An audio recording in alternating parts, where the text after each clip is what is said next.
11 if AK, 12 if we. So if everybody shows up, then we have 12 potential new vouchers. Let's go. That would be playing today, but we will get 3 of them. Hopefully we get 7 or 8. Yeah. I think I checked last night and we are at 49 vouch players. So good amount. Yeah. If we get everybody today, we'd be past. We'd be at the 60 margin. 60 is a good number. 60. Any more than 60? Like, I don't know. Should we do a thing like a couple days before the draft or like a week before the draft where we DM everyone and make sure they're still on board or what? Yeah, there's probably just, an like, rock easier with way rather than DMing. I guess we could probably think of a way, just because DMing all 60 people. Yeah, you never know, actually. Split it 3 ways, only 20. Yeah, I guess. Schmax is always down. 4 ways, there we go. But, yeah, or we just go for it, man. Yeah. Joya will DM all 60 people. For Everyone us. who's vouched, hit the My DMs. phone will just have a heart attack if I do 60 people. I think in the Discord DM. will actually like block it if you try to do that. It probably would block, yeah. Because I've had that before probably with think you're a Discord. bot. Yeah, Discord blocks you. Like, sorry, you gotta wait a bit before you send another one, man. Yeah, jeez. Are you guys doing like teams of 12, like 12 teams? No, it's just teams of 5. Yeah, but like, are you doing 12 teams or? Oh, Or no. just- It'll be 8 to 12. Probably, None. probably 8 to 10, I would say. Okay, More sounds cool.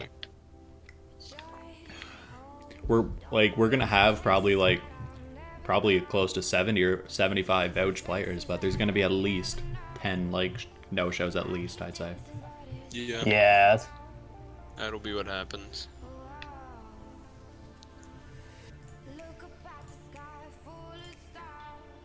Rather than DMing everybody just to make it easier, we could just do a react thing as well. React to this Yeah, before the draft. some people might miss it though, and then they don't get in or some shit. Then we're in a big. Well, if you add everyone and tell them yeah, multiple days We'll in see. a row, yeah, and every then day. after the leftover people, you can just start DMing, DMing the individual people that missed it potentially. Yeah, we'll have a good idea of who's like for sure down anyway. So There's seems like I would most say people there's are at about- least involved, like week to week. Yeah, I see about probably 30 pretty active players that are like Yeah, right bro. now. Yeah, 30 down that as almost hell. text in chat almost every day that I see. I mean, and the people who didn't have the greatest success and didn't come back. That's really not like the worst problem No, for the us only anyway. people that aren't coming back are the people that had very little success in day one. Like by very little, I mean Like just knew 0.4, wasn't yeah. what they should be doing. Yeah. yeah, bro. I played like garbage yesterday, but I was not on warm up. I just That's hopped alright. in, cold hands. Yeah, well, But- like we just had a few players that were like using really off meta guns and like weird sites and stuff like Really? that. Yeah, but Yeah. well, we first did this a couple years ago. I put the link in like the actual Call of Duty Discord, and we got like a ton of pub players who were just rocking like the weirdest stuff ever. So it's a lot better than it used to be. Oh yeah. I saw a Nice. couple days ago that you guys are like talking, like someone was running like flashlights and like field mics.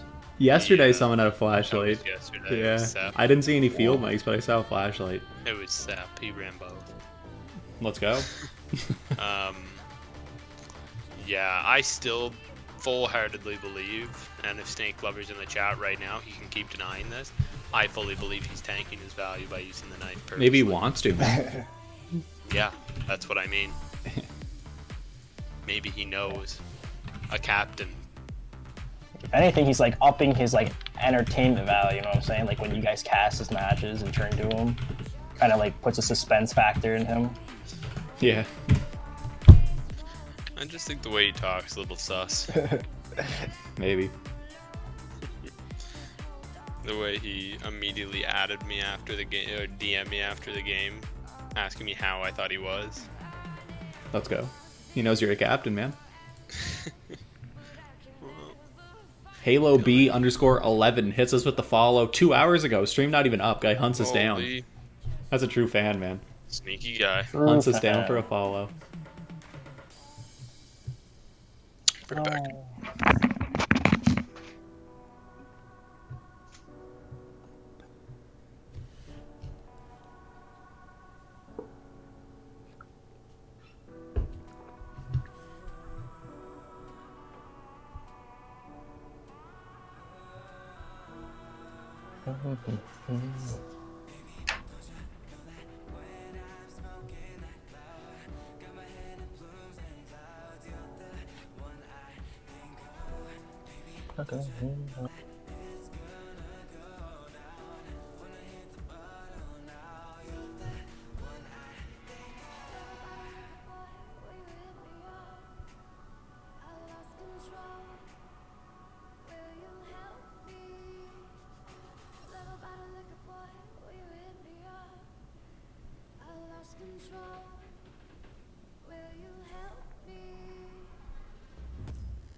Cold Dog 20 in the chat says hi. What's up, dog?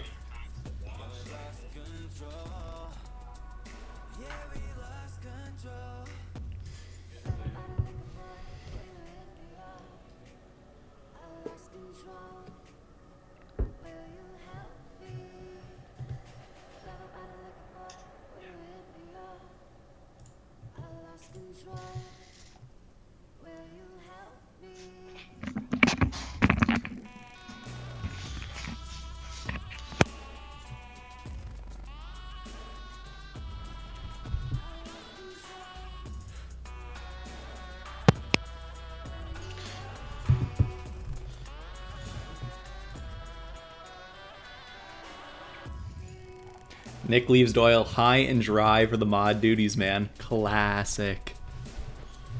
Why he's not hopping in again today? No, taking a day off. Wow. Oh man. He comes in, he's like, because I needed someone to make sure the OBS was working. And he's like, okay, I'm going back to my TV show. I was like, oh, see ya.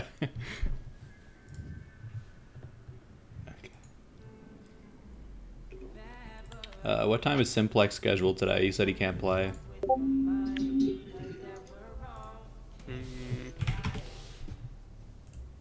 Is he even scheduled? Oh yeah, he's scheduled in the next game. Like this one coming up? Yeah, I don't think he's. I think he's only scheduled for that game. Okay. He's only one pill for the first game. Blitz is in here. What's up, guys? What's up, Blitz? What's up, bro? Blitz is scheduled, isn't he? Yep. Yeah, Blitz okay. and Yeah. Joya. So we'll have to get. Nano said he's down. Is he scheduled today at all? Let me check. Don't think so. No, he isn't.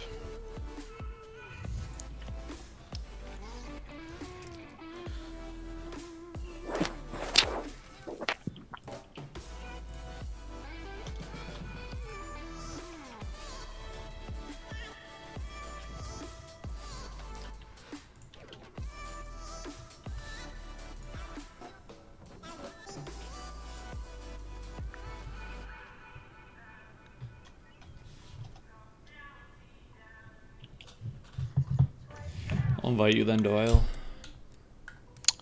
Yep. Just give me a second. I don't have my game Wow. up. Just 1 second.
Dubs in here. Let's go. Let's go.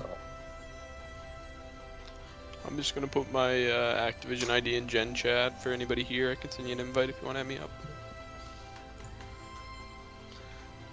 Yeah. Chronix NA with the follow. Love to see it.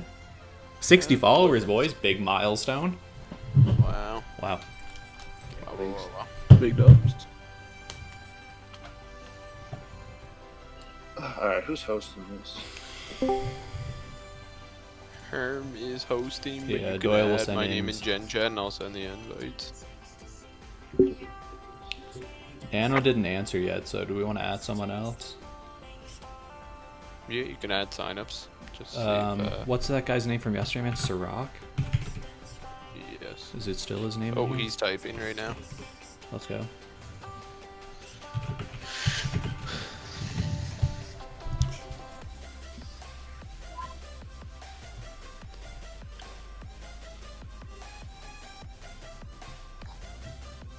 Okay.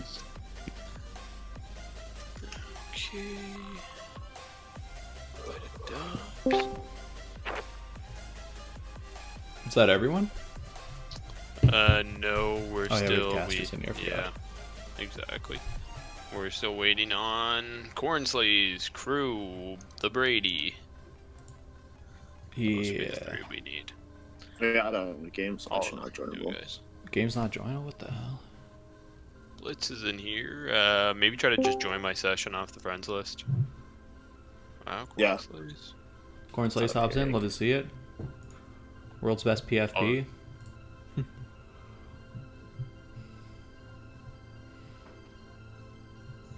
Can you try to say another? Yep. And Yeah. if it doesn't work, I'll restart my app. See if you can get in that way. Yeah, absolutely. Yeah. All right, that's weird. Just quickly restart my app. Who knows? Yeah. Maybe restart your app as well. Mm-hmm. I mean, if anybody wants to host that's more like central, we could do that too, honestly. I'm central, but I had hosting problems yesterday, so you probably don't want me. Yeah, we haven't had too many problems, but we are pretty east. But I mean, if everyone's alright, then I don't have whatever. I don't have a problem with these. Just give a mention maybe during the game if you have issues. Yeah. Like, sometimes I'll see players that I know are on west that look like they're skipping a bit, but if they're alright, then whatever. Everybody says I'm skipping, like whenever I play, like don't matter where, like west, east, central. Maybe then. They always say I'm skipping, but I'm actually like fine as hell on my screen. Yeah, I don't know. Sometimes it's just weird. Are you on like current gen or next gen? I'm on current gen, I'm not on next gen yet, so that might be a why. Yeah, maybe.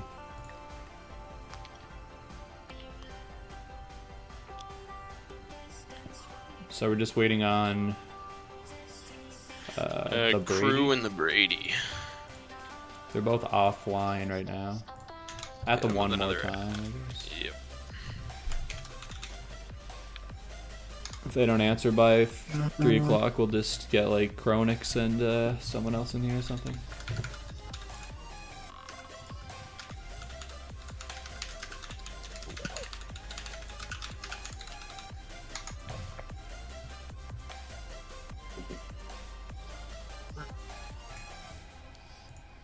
Just like I mentioned earlier, boys, if I don't have you, send me a friend request. I put my name in Gen. I have Nano. I can invite you. Yeah, I'll join up in a bit. I'm just gonna shoot some bots too. Let's Yeah, go. sounds good. Me too. I'm curious. Let me try to join your session, Dobbs. Next session? Okay, so it lets me join you. Yeah, I just restarted, so maybe it works now. Okay. Just give me a second. You can try joining me again now, maybe. Unable. Hold on. I might have pressed it too early.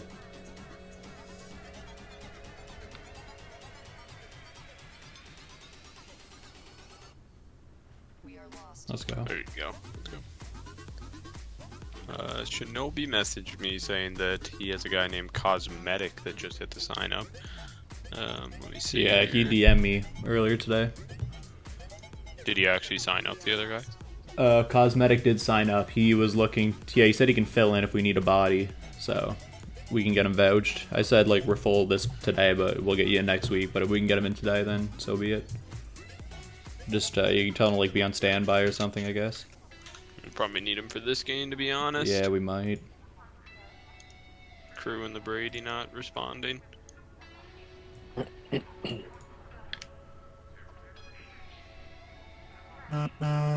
The Brady messaged me yesterday and said that he was in a snowstorm, so his internet might go out. So he was sitting out yesterday, but he'd be down today. But Yeah, bummer. guess not. Interesting.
We stand together, united as one. Forward on we go, facing friend and foe. We will know what it is. We have not time for that. If we make mistakes, we are lost.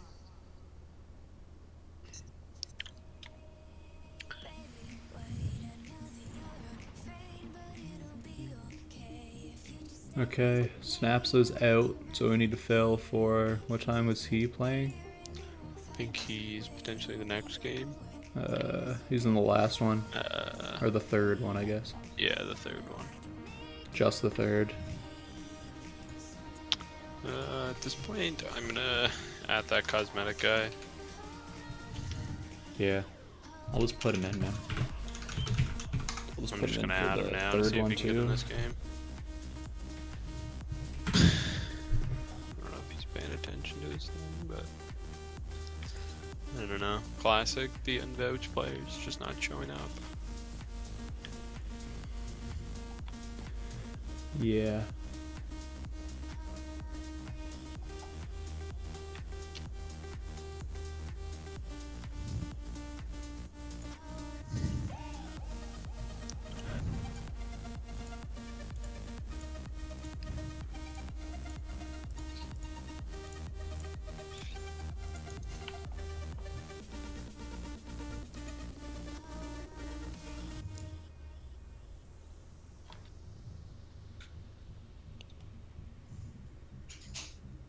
Deputy Hansen said he can fill if we need. Pretty sure he's already in for 2 series today, isn't he? Yeah, he's already in for so. 2. Yeah. That's a lot of COD. 3 straight hours of COD. Oh, he just joined. Alright, well, we'll let him play. Sound good. Like, if he'll run the first 2, I guess, and then Yeah. we'll if probably someone just swap needs him to, out for the third. We can get someone else in. 5. Still don't have Joya here. Oh shit, do you need me in there? Or Yeah, you like, can play. oh yeah. Well, like, do you have, Oh, sorry. everybody else? Yeah, well, everybody is joining up now. I'm still Okay. just waiting on Joya and Cornslay's. Cornslay's Okay, asking so- who to add. Doyle's name was there. Okay, I'm joining right now. My bad. No worries. You're good. Lots of time. We're still 6, 7. ahead of Yeah. schedule, which is a shock. Yeah. I was just shooting boss. And we're gonna need one more to play after we get these 2 in. Still need 1? Yep. Okay.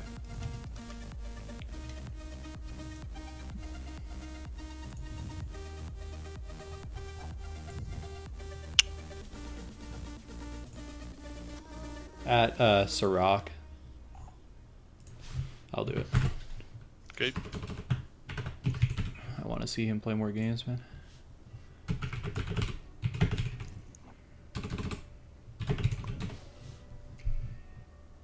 Hello. Can y'all hear me? Yep. Sweet.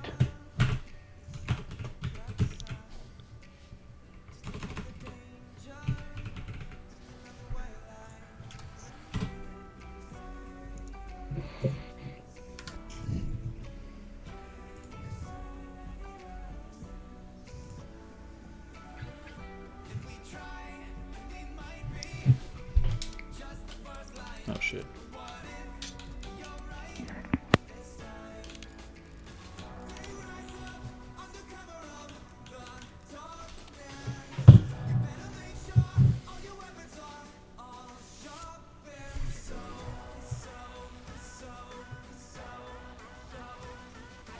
Plague guest with the follow. Love to see it.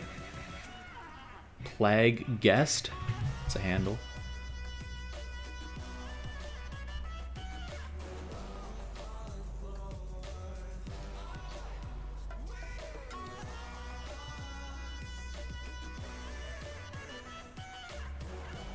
The oil I added, you just let me know.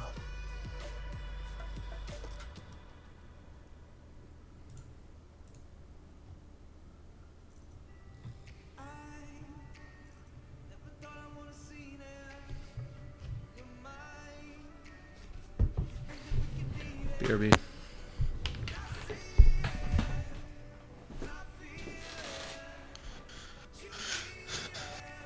You guys both. I got your invite, I just said it wasn't joinable. I try to join Sash, maybe. Yeah, true. Man, they have to fix lobbies. It's so annoying. I know. Bet. There you go. Yeah. Okay, we just need one more. I'm just gonna add signups. Sorry for pinging everybody here. You're good.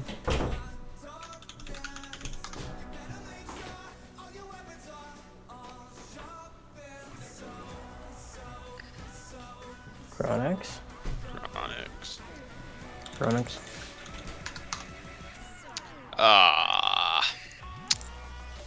Actually, Chronix, I don't want to break your heart, but I'd rather just get Chitter in just to get him vouched. Oh yeah, I don't really care. I'm just bored. Y'all just trying to play. So. I think I have him as a friend too. You can join off of me. Oh, Chitter? Yeah. Okay, cool. Feel bad for breaking old Chronix heart. Feels bad.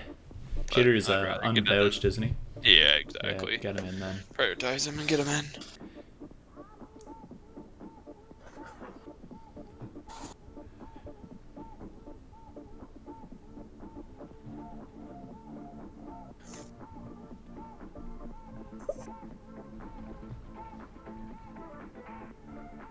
There we go.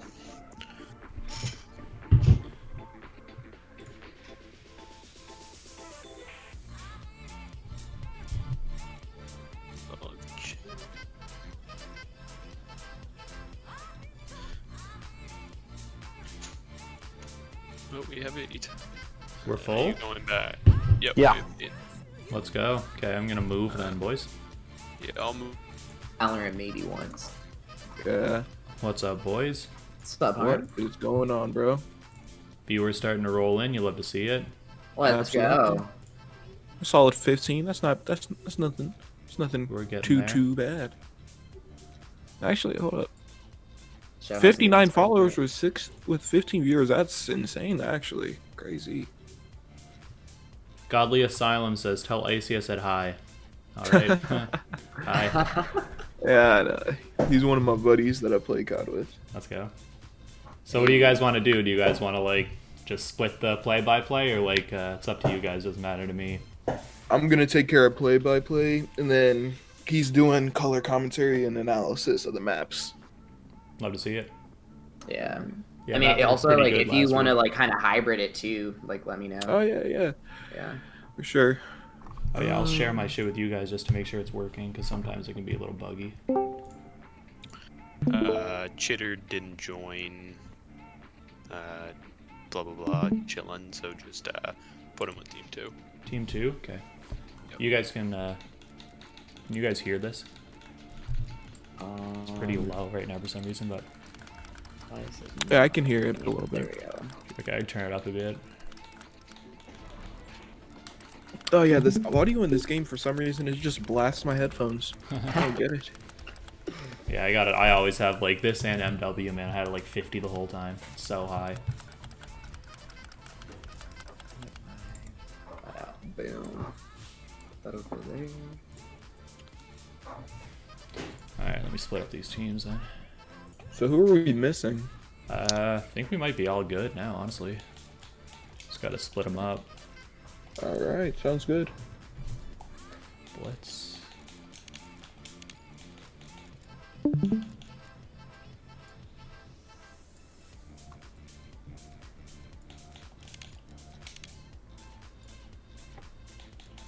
Corners on the other team, yeah. Are one of them not in the Discord chat? Chitter? Where's Yeah, Chitter? exactly. Is he I think in they're all gonna game? use game chat most likely.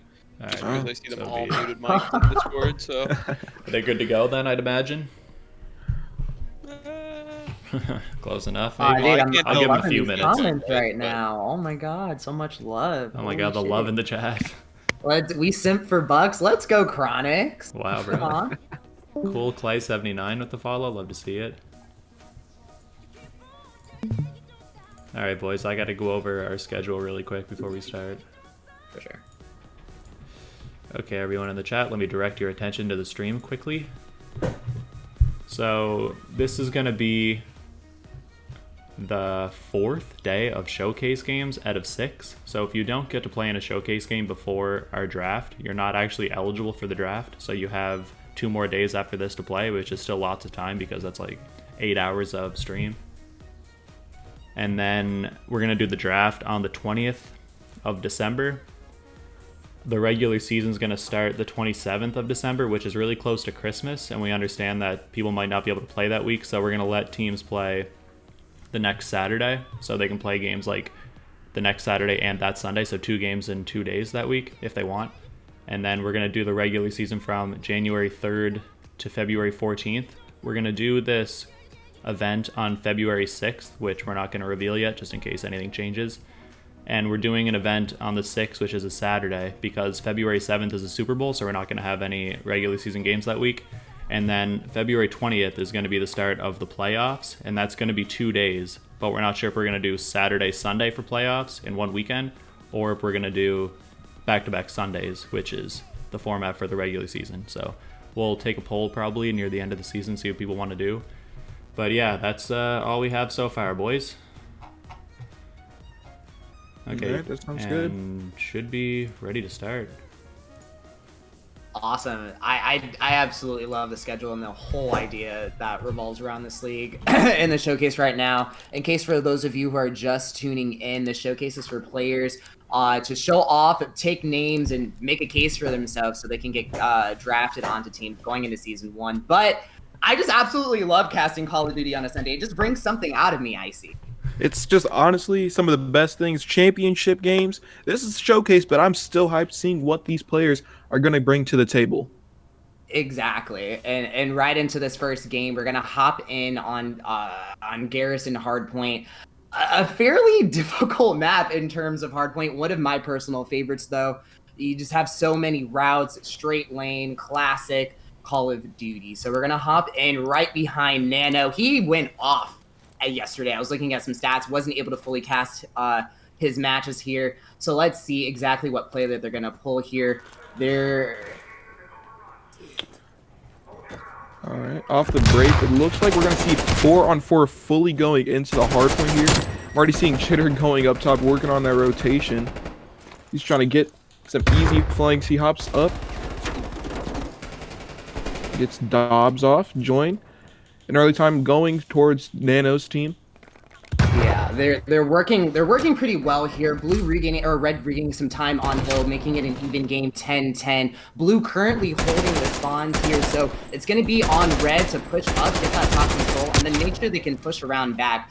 Hill is going to go in favor of blue right here. Last 20 seconds of this hill. Red doing their best to try and get some map control, but the rotation is going to have to start now. And it looks like number 6 holding that top control is going to be winning. Absolutely. We see number 7 and number 5. That is Nano and Joya getting into this hill just to start it off. A 10-point lead for Team Blue going into this next rotation. Honestly, I'm going to think it's a pretty hard break going into PC, but Blitz is making it look a little bit easier if Nano does not gun him down there. Looking like a back pinch is going to occur here. Splitting it up between the two. Filsey with a nasty gunfight right there. They're going to direct his attention there. Yeah, Filsey able to pick it up, able to pick up another one off of Cornmouth. It's going to rush right into Hill here. Only one person left. Can he get this gunfight? He does. Secures the time. Now only 9 seconds down. Blue able to reclaim some time. He wants to break this hill. Absolutely, and again, it's a really contested hill so far. Despite having the original pull and the original entry, Red only having a 1-point lead, and now that change is going to come in. So now Blue team with the lead, but Red is on the rotation. They have initial time for the next hill. Yeah, number 1, important gunfight. Blitz takes down Nano. Blitz finds 2 off of Cornmelts, and then gets traded out by Chitter on the nade here. Red still maintaining time on this hill, only 9 seconds down. Blue a little bit of ways away. It's gonna be super hard to break here. They're gonna have to push that flank, or they're gonna have to push right through Generator. Honestly, yeah. They've given up already almost 20 seconds of free time to Team Red. This is looking really nice if you're Corn holding that front side. He's a little bit struggling to get that little kill there, but he eventually gets to take care of it. Filthy again working on the rotation. Filsey taken off of rotation here, Deputy Hansen, trying to see if he can make some type of push here going through Generator. But Nano hard aiming that. I just don't think it's going to be possible. So that full 60 is just going to go in favor of Red here. Going into this next, these next 2 rotations, only going to be down about 30 points on the Blue side. What do we need to see here from Blue? Kills are looking relatively even. Joya and Chitter both having a great game, 8 kills both respectively. What do we need to see out of the Blue squad here? Honestly, for Team Blue, it seems like they're not playing as a group. It's just solo push after solo push that I'm seeing, running into the gun power of Team Red. Team Blue is struggling when it comes to actually holding it down, but they have initial time here. Let's see how well they can do when it comes to actually making a big hold. Already 1 goes down, 2 go down. And they're still spawning in the front, so it's going to be a little bit easier to take control. They have that Tom-Com support, I believe.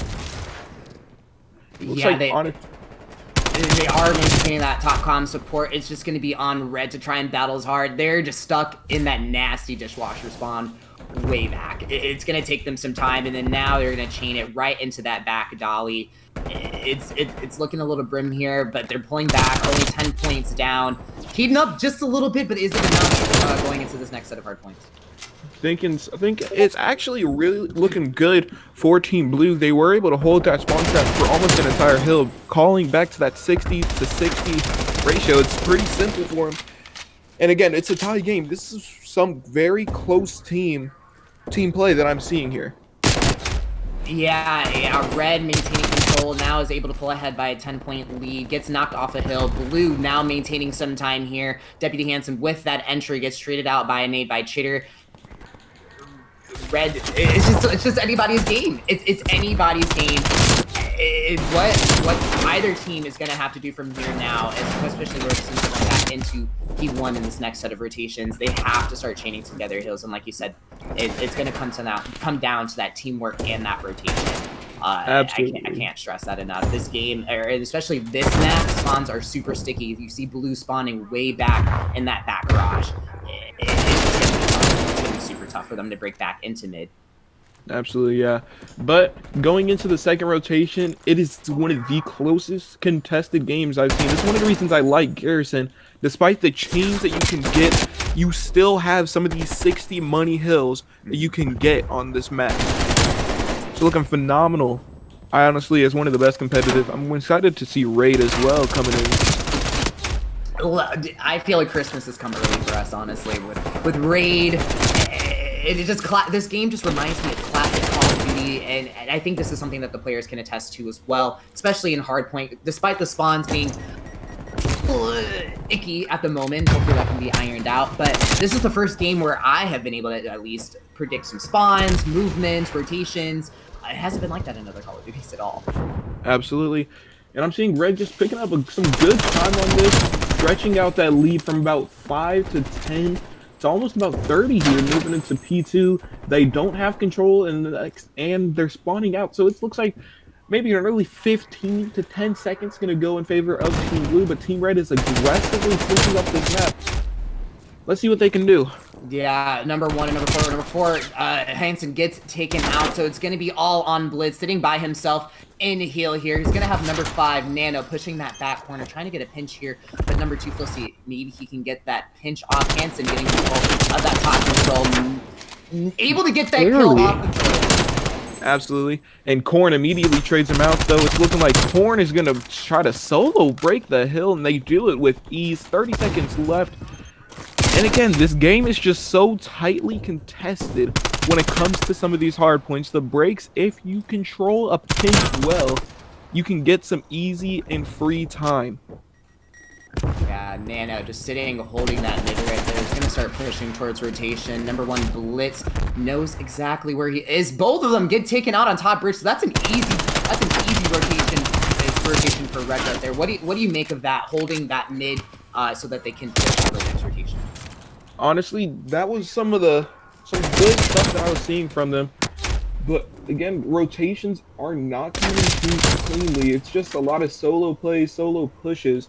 Looking at Joy, he's almost double positive with a minute 25 in time. The man's absolutely slaying out, doing what his team needs. Yeah, also on the red team, Nano, 17 and 8, currently on a 4 streak, with some pretty amazing objective time. Super hard as an objective player in this meta. But Deputy Hansen trying to get that flank, gets taken out by Cornell, spots that kill. Nano now with the entry. Control of the hill now goes into Red significantly, 216 to 140 points here. Red looking to close this out. Absolutely, yeah. The kills you can chain together. This P2 to P3. That was a beautiful pull that I saw from them. They honestly did that the best I've seen in Call of Duty right now. And only 16 points needed to win. But the way the breaks are coming in, it looks like it'll be ended on this hard point here. Yeah, Red looking to close this out. 15 seconds left on hill. Need to keep Blue off of this hills for as long as possible. Dobbs, number 3, trying to push in. Gets that entry off of Nano. Filthy hops in from top control. Misses the guy on hill, but is able to take 1 kill. They get the double.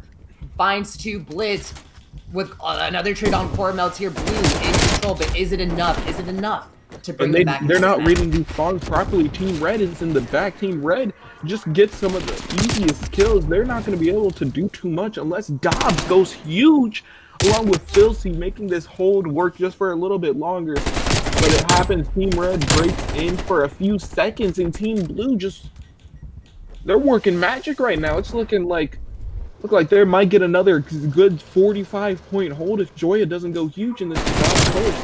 Yeah, they're working it here. They're playing that magic card luck. They have to play these next, honestly, 3 hills spectacularly because it only takes 5 more points for the Red squad to close this out. 1 quick entry, but they just seem to be in a dishwasher with these spawns here. Spawning and back tank, it's just absolutely brutal. Blitz gets taken out by Nano. Filthy with the trade on of Joya right there, but Red just not able to break that hill. And Red gets in for a few seconds. Blitz breaks it. Dobbs gets 2. And Corn struggling a little bit, but they need a couple more seconds. Only 3 seconds is needed to win for Team Red, but they're almost giving this game away. If they can't get out of this spawn trap, P1 might be going again to Team Blue. Team Red finally gets a couple of kills, but again, it looks like it might be too late. He doesn't get the push. Team Red barely holds on to that game. They win 250 to 203. That was getting too scary. Yeah, it started to get a little scary for the Red squad there. I've seen so many hardpoint matches that end up being 250 to 247 just because you get stuck in those spawn traps and not able to regain map control in that last bit of time where it truly matters. Blue not able to pull it back there, goes down. I believe it was 201 to 250 on that one. It was about 203. Yeah. But again, I'm just happy to be back in the casting booth, man. Feels good. Feels great. That was this great hard point. Let's move on. We're going to what map for Search and Destroy? Harm, can you tell us? What do you guys want to see, bro? Let me know. I feel like maybe some Moscow. All right. Maybe see some ya. Moscow would work best. Moscow, it gets dicey on that map. One of the reasons why I just absolutely love that map. The plays that can be made and Search and Destroy on this map is just your playground. Absolutely, and I was seeing I think exactly the lobby what they were broke, doing. Actually, so we have to wait for the boys to rejoin. For sure. It's no problem. I'm just excited about this Search and Destroy.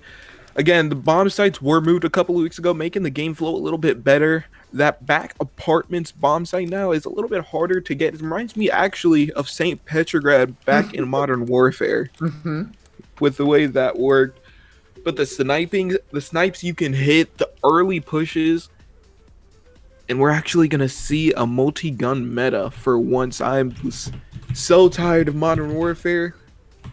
Yeah, I think that's a complete understatement from the entire community. Moving into this next title, a huge relief, honestly. And like I said in the match, this game actually feels like Call of Duty. I haven't felt like that in years, honestly. Maybe since Black Ops 4, even though that was a slightly different meta because now you were adding the 5th player onto the teams, which switched it up, made it a little spicy. But I'm happy that we can get back to a good place. Oh yeah, absolutely. What's up, Doyle? Oh, he muted himself. Never mind. You'll love to see it. You just break it. You guys get Yeah, I think the lobby get broke. it. We have, I think we're missing 2.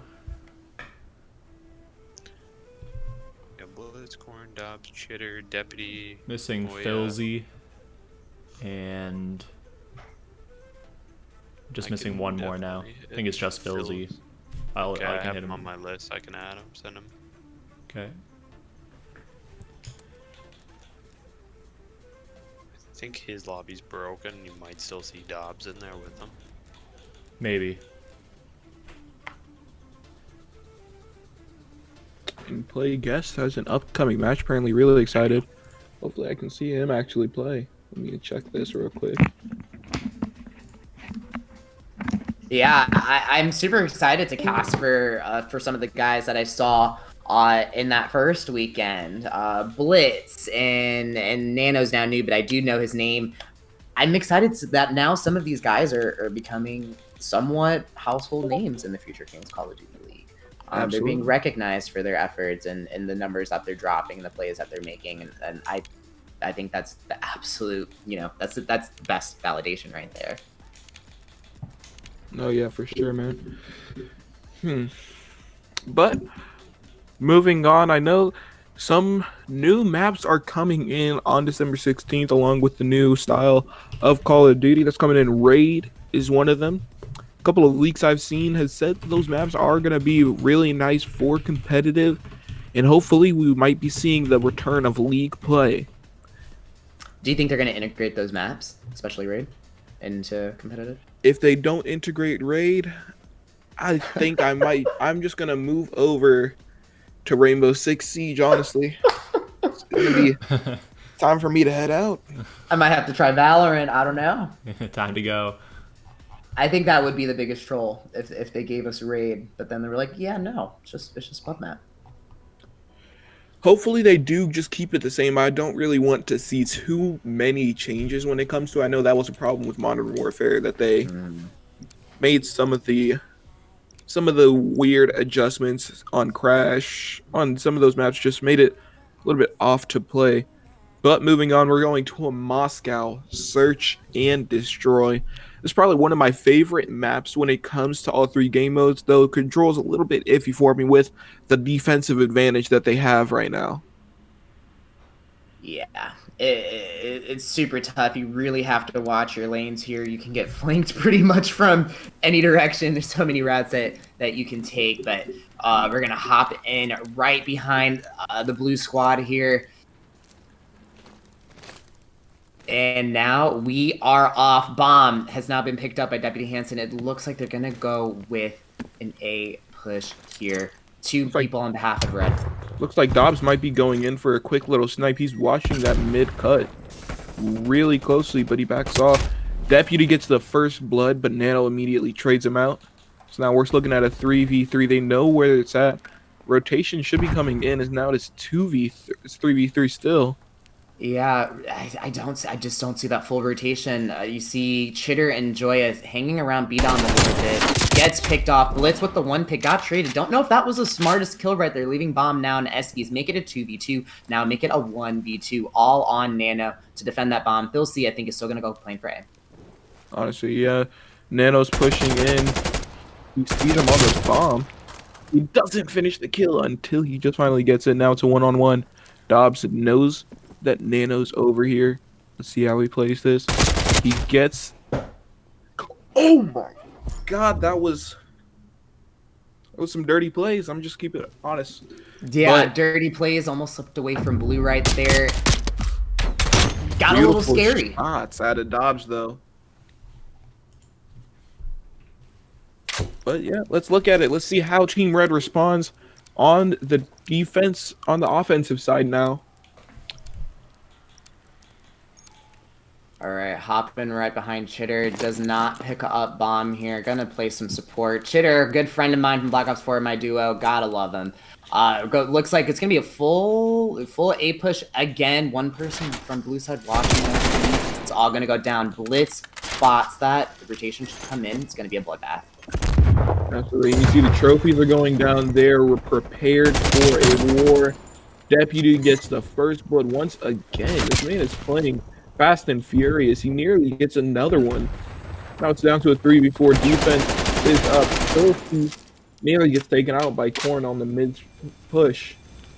Yeah, Blue just heavy on that pressure on A. I think they're going to start to realize that the bomb is going to be rotated towards B. Chitter with the read on that. That's pretty smart. Well, now in a 3v3, if they can get B control, it's going to be super hard to break. Absolutely. And you see the full rotation is coming out of Deputy, but he doesn't see Joya on the globe. Joya gets traded up, and now it is down to, once again, a 1v2. Dobbs is last alive. They know where he's at. Yeah, I think Chitter may have something here. Dobbs with the pick off of Chitter. Make it a 1v1. 30 seconds left on the clock. Corn just has to play this slow. He knows he's up mid. He could push out. And Corn gets the gunfight. Red answers back. Make that a 1v1. Or 1-1 now in round count. Much like the hard point that we just cast. Looks like seems it's going like, back and forth. Yeah, it's just going back and forth. They're both fighting for this.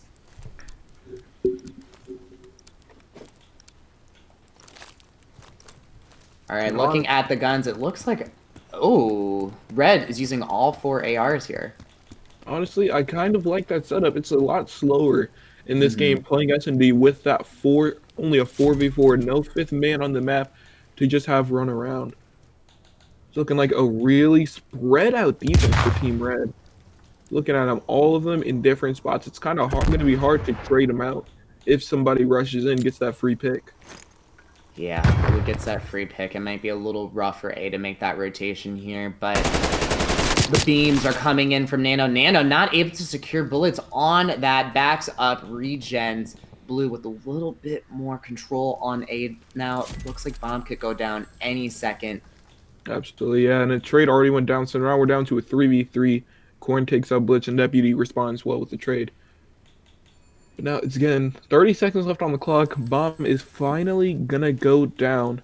Chitter is with the sniper, holding low. It's really gonna be tough. A 2v3 now as Joya takes down Phil C. Dobbs pushing through mid. He sees Nano. He gets the gunfight. Now down to a 2v2. The defuse is coming through, but Deputy shuts it down. 30 seconds on the clock. Number 5 Chitter is trying to go for the full wrap. He could get some great timing. He sees Deputy. But now I think that might have been some bad timing. He's not going to repeat that. And his footsteps are audible. You can see him There we go. 1v1, 10 seconds left. It's not happening. Dobbs isn't going to peek it in time. Yeah, just not enough time for Chitter there to secure that bomb defuse. Fortunately, now going down 1-2. That was actually some good plays out of Deputy there, just playing it slow, taking down all the players that they could find. That was honestly some good search and destroy. I'm looking at Dobbs though, 7-1 already in the first 3 rounds. He's an Playing great. absolute monster. The hard point as well, he was going insane. Yeah, he's completely gassed up, feeling himself now. Red going with another A site. I guess it's just the easiest one to take. Blue with some pressure on B there. 5. It's gonna be Chitter watching that lane, trying to get a snipe here, but Joya hard aiming down that back. Green sees if maybe he can get Phil C on that pick. Phil C backs up. Red pushing up just a little bit. Absolutely, you should be seeing the rotation coming through, but I'm looking at Deputy. He's just pinning back Chitter all alone back here. So now it's a 3v3. Deputy and Chitter just doing a little dance back here. Deputy just has him locked back. If he doesn't get this snipe, it's kind of a smart play on Deputy's behalf right there, just pinning him back, separating their players. Bomb was able to go down at the A side, so it's going to be a retake here, but Blue currently body advantage 3v2. Absolutely, and you already see Dobbs, he's going for a wide flank. Nano is last alive, so he can't even focus on it. It's looking like Dobbs is just going to get a free kills. One of them is going to be able to just take him out, and it's not looking like that, but one more. Nano with the kill on Hansen right there. Blitz with the trade, closes that out. Bomb defuse goes in favor of Blue here, now going up 3-1. Absolutely, yeah. And actually, I kind of do like that play. Dobbs honestly just isolating one of their players, so they were stuck in a 2v4, stuck in a 2v3 essentially for the entire map just because of how well they played that. It's looking very good for Team Blue right now. Playing really well off the start. I want to see Dobbs again. Hopefully he pulls out something different, something to work with. But we're starting on defense again.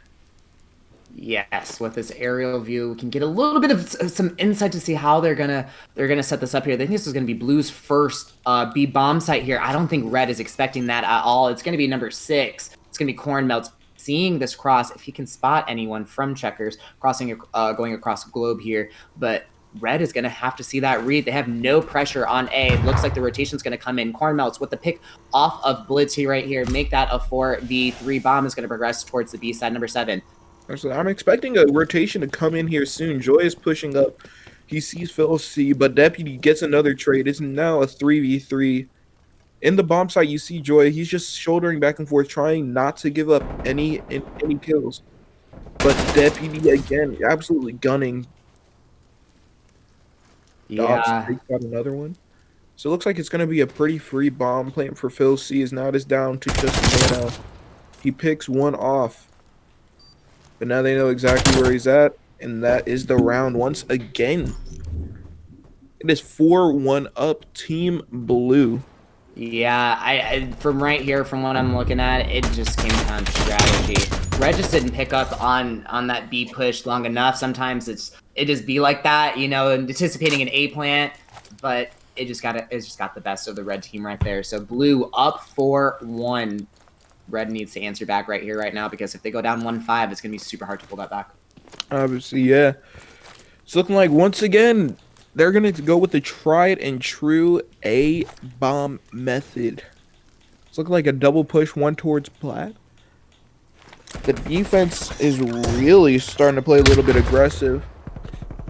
Yeah. Through as the filthy Deputy. It's not looking great. Nano gets gunned by Deputy. Now it's down to Corn. All alone in mid. He doesn't have a prayer. Blitz is probably going to end up taking the gunfight if he sees him cross anywhere. Bomb is already down. It's pretty much shocked.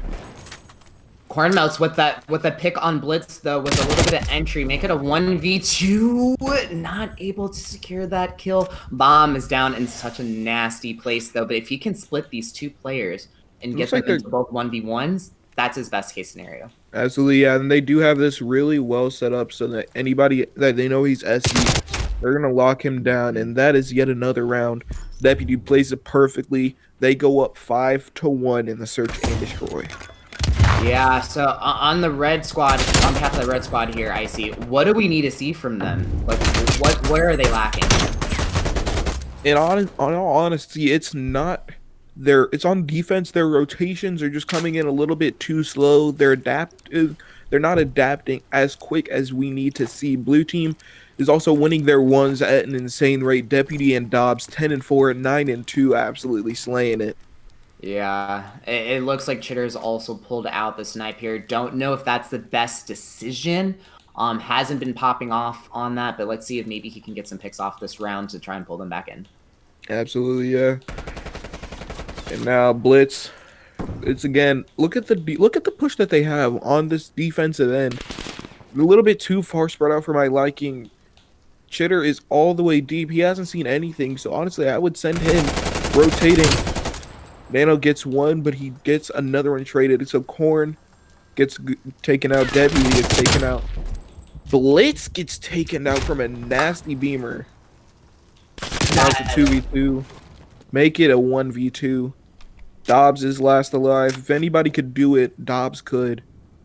Carney checks the corner. Great stuff. And now Chitter knows exactly where he's at. He's just pre-aiming that. If he gets some good timing, but it's looking like the opposite. No dead silence for him either. So the bomb is probably going to go down unless he chows it like that. And that is the game as Team Blue takes it home 6-1.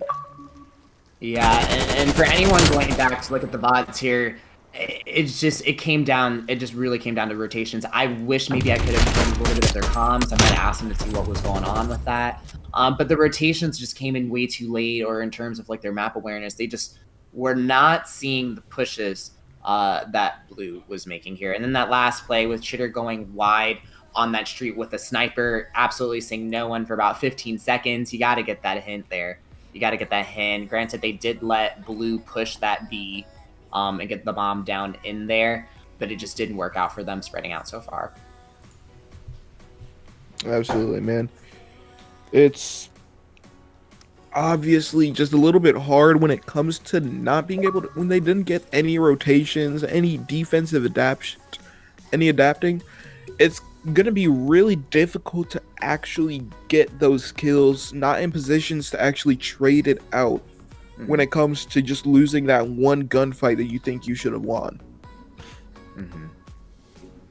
But moving on, we're going to a Moscow Control, it looks like. What do you guys want to see for Control? You guys can pick. I'm feeling, let's get us some variety. Let's go to Checkmate. Checkmate? Alright. Yeah. I really want, now going off of that 4 ARs that they were using, I wonder how this is going to change for them going into this next one. Super close, tight quarter gunfights. Every kill matters right here on Control. And Deputy Hansen says that somebody on their team is using a laser. Dobbs picked up an MP5. Yeah, I think Nick or Doyle is going to keep track of who is like breaking the GAs, and then they'll let them know after the series. Beautiful. But I mean, is what it is. Right now, they're not really winning too much, so yeah, could be worse. It could be worse. That is true. That is true.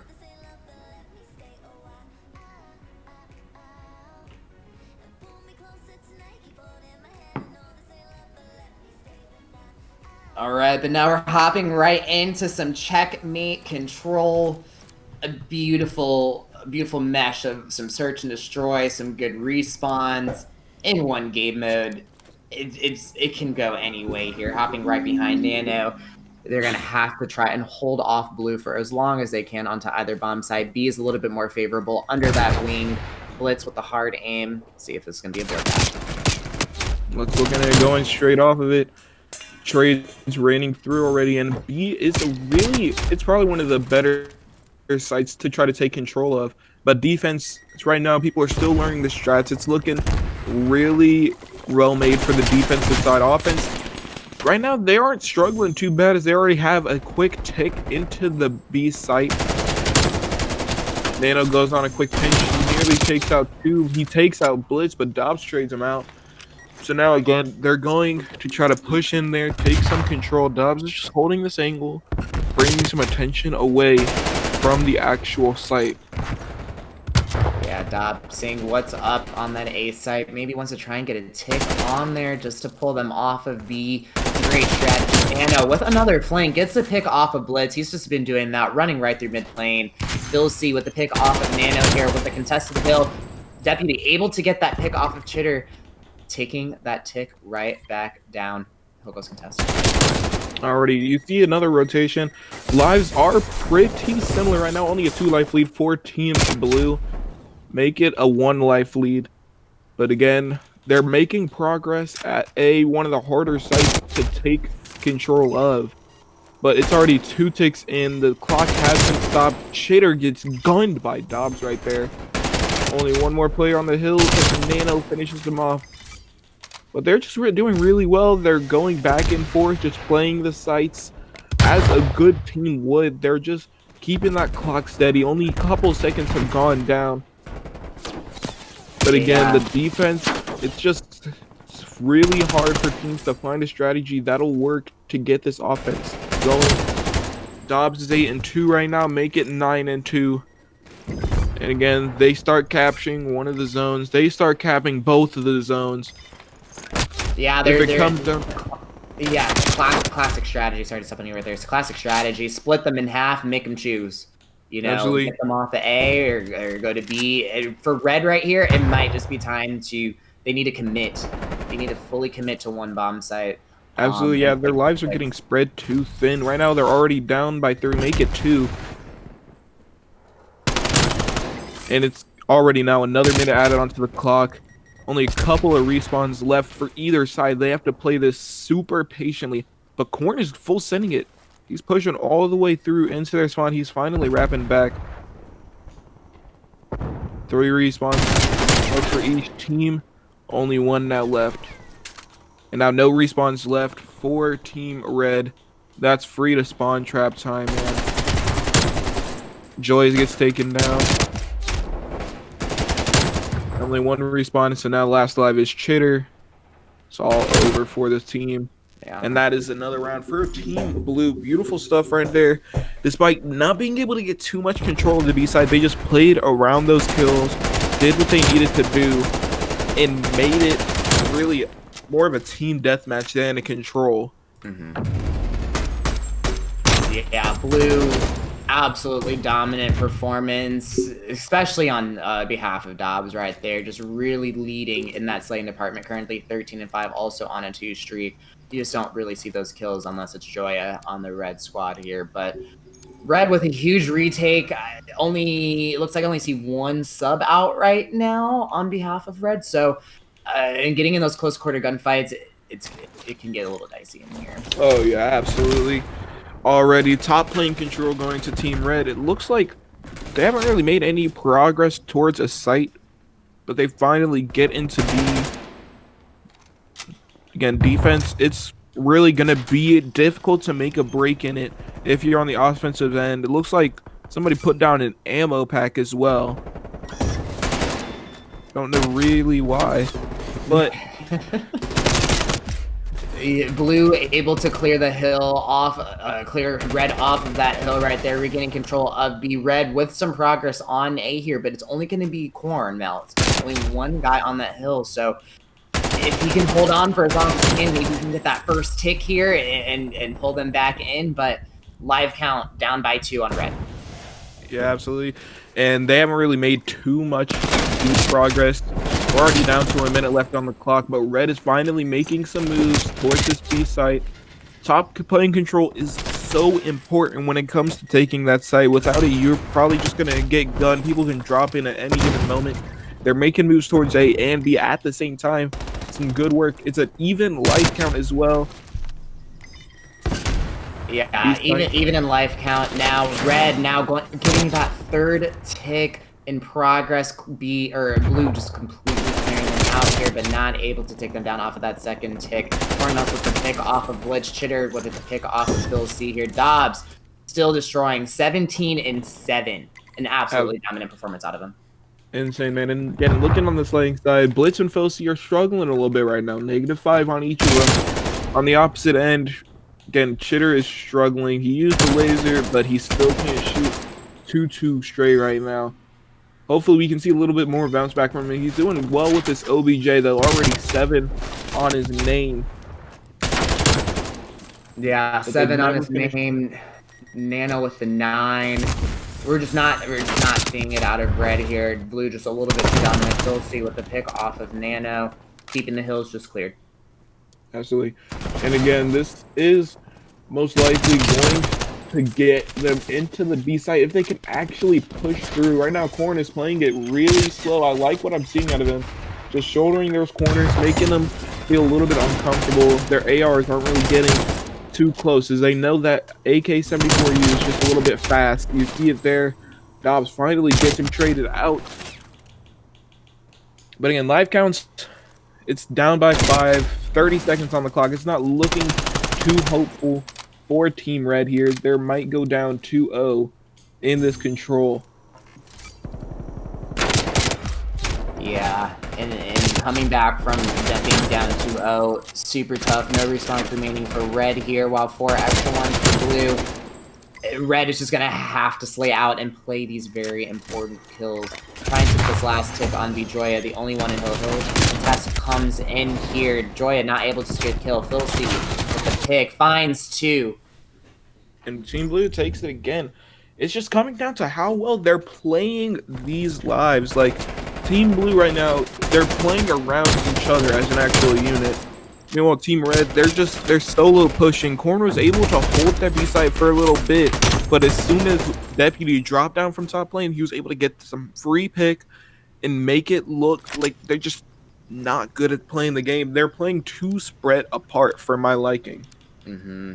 Yeah, Red to me, it's coming down to their formations that they have here and the strategy. I don't know exactly what it looks like in the comms department right now, but Blue's just playing much more as a cohesive unit versus the Red squad. And again, the SMGs on each side. Corn's sitting at -2, but he's playing really well for his role. He's playing just aggressively, and nobody else seems to be matching his pace. That's part of why I'm seeing them lose some of these rounds. Like, just looking at him right now, Corn, he needed to wait for his teammates there, right there. He just gave up essentially a free life to him. The discipline just isn't there for the squad. Yeah, it's still down in live count by 3 right now. Red trying their best just to remain in this game, being down 0-2 in this control. Blue with progress on B here might be able to get that first tick. Contest comes through. Red taking that tick right back down, and all that progress goes to waste here. Live count even. Absolutely, yeah, and I'm liking what I'm seeing from Team Red when it comes to slaying.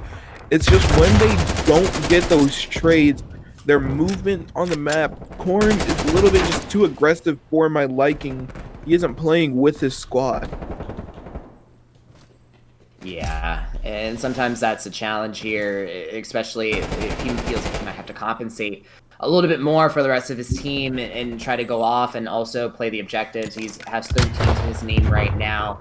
I think the Red squad needs to go back to that drawing board and just establish, like, I think it's coming down to their comms right now. Absolutely, yeah. It just seems like they're getting hit with the flanks a little bit too often. Like, right there, no communication when it came down to who was going to be hitting that bottom plane. And they're spawning so deep out. Joya finally holding that top plane, but nobody else is backing him up, really. He's just playing there all alone, and he gets taken out again. Look at the kill feed. Team Nate, it's showing a lack of cohesion as a unit right now. 30 seconds on the clock, only 2 ticks made, though. Yeah, final 17 seconds. Coming down to the wire here for the Blue squad. Are they going to be able to secure this last point to get an extra minute of time here? But Red, Nano steps in, takes Deputy Hansen off of that hill, spawns Blue back. It's coming down to the wire. 15 seconds. Absolutely, yeah. And it looks like Team Red might have picked up a little bit. They're kicking control. Only 9 seconds left on the clock. Just one good break would be able to send them to another round. But they're losing the site. There's only one respawn left for this team. They have to grab control. No respawns left for Team Blue, so they have to play it perfectly from here. Blitz takes out one. There's no time. And Team Red takes it home right there. 2-1. We're going to be seeing around number 4. Yeah, Red lives to see another round in here. Gets a little bit scary. Backs against the wall. This is really where that talent, that hard work, that passion that you're putting into these games and trying to make these plays. This is where this is where we apply that. It has to come through. And Me the Prodigy saying no good sub players right now. They need subs to annoy the other team. Absolutely, right there is what I was talking about. Corn seems to be the only SMG really. I know the meta isn't really suiting it too well, but I'm seeing Chitter as well. But Chitter isn't really popping off too much. Just looking at the damage, he has the lowest on his team. Really, just not being able to keep up with the pace. Yeah, he got his first blood. Yeah, guaranteed. If they ran a sub and like a good MP5 and maybe a 74, and they just caused havoc under that plane, that would completely dead stop everything that Blue's doing right now. But hopping in right behind Filcy here, trying to get some time and defend and get everyone off of B right here, taking that tick right back down. Red just spawning so far back. There's just no progress able to be made here. Less than a minute left on the clock. Yeah, for sure, man. You see, they're running the wave of pushes that they're having. It just seems to be simple one stack, one stack, one stack. Really, you have to, like, right here, look at Nano on the map. He's sitting all alone by himself, playing on an island. He's playing well for his role, but he honestly isn't doing too much to help out his team. He's just solo pushing everything, and that's what I've been seeing as a whole. Last time it did work as they were able to hold a good defense. But this time, just looking at it, they have 0 takes into any zones right now. Corn gets in. He might be able to hop on for a second, but it's just coming down. Number 1 to Slaying, and number 2, look at the way they're stacked up. Number 3 and number 2 on the map, pushed together, so they never are not in range for each other to get traded out. And I believe that might be the end of it. And that's a smoke, it seems. Yep. Yeah, we're seeing some GAs being broken in this first series of the day. We'll make sure that that is ironed out throughout the rest of the day here. But Blue taking this home 3-1 in this sweep of a series here. On behalf of Red, it's back to the drawing board, really, in future showcases and series. It's really going to come down to that teamwork. Absolutely, yeah. So I believe is that match count 3-0 now? Yeah, we usually just play until the hour's up, and then we get the new set of players in. But we have 10 minutes to kill here, so I'm not really sure if we're gonna like play another respawn or we're just gonna get the new lobby started. But we'll see what happens. We'll probably just wait and get the lobby started in 10 minutes if you guys wanted to take a break. Sounds good. Sounds good, man. Yeah, so yeah, we'll just we'll start probably right on 4 o'clock Eastern then.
so it's like kind of right beside it, but Yeah.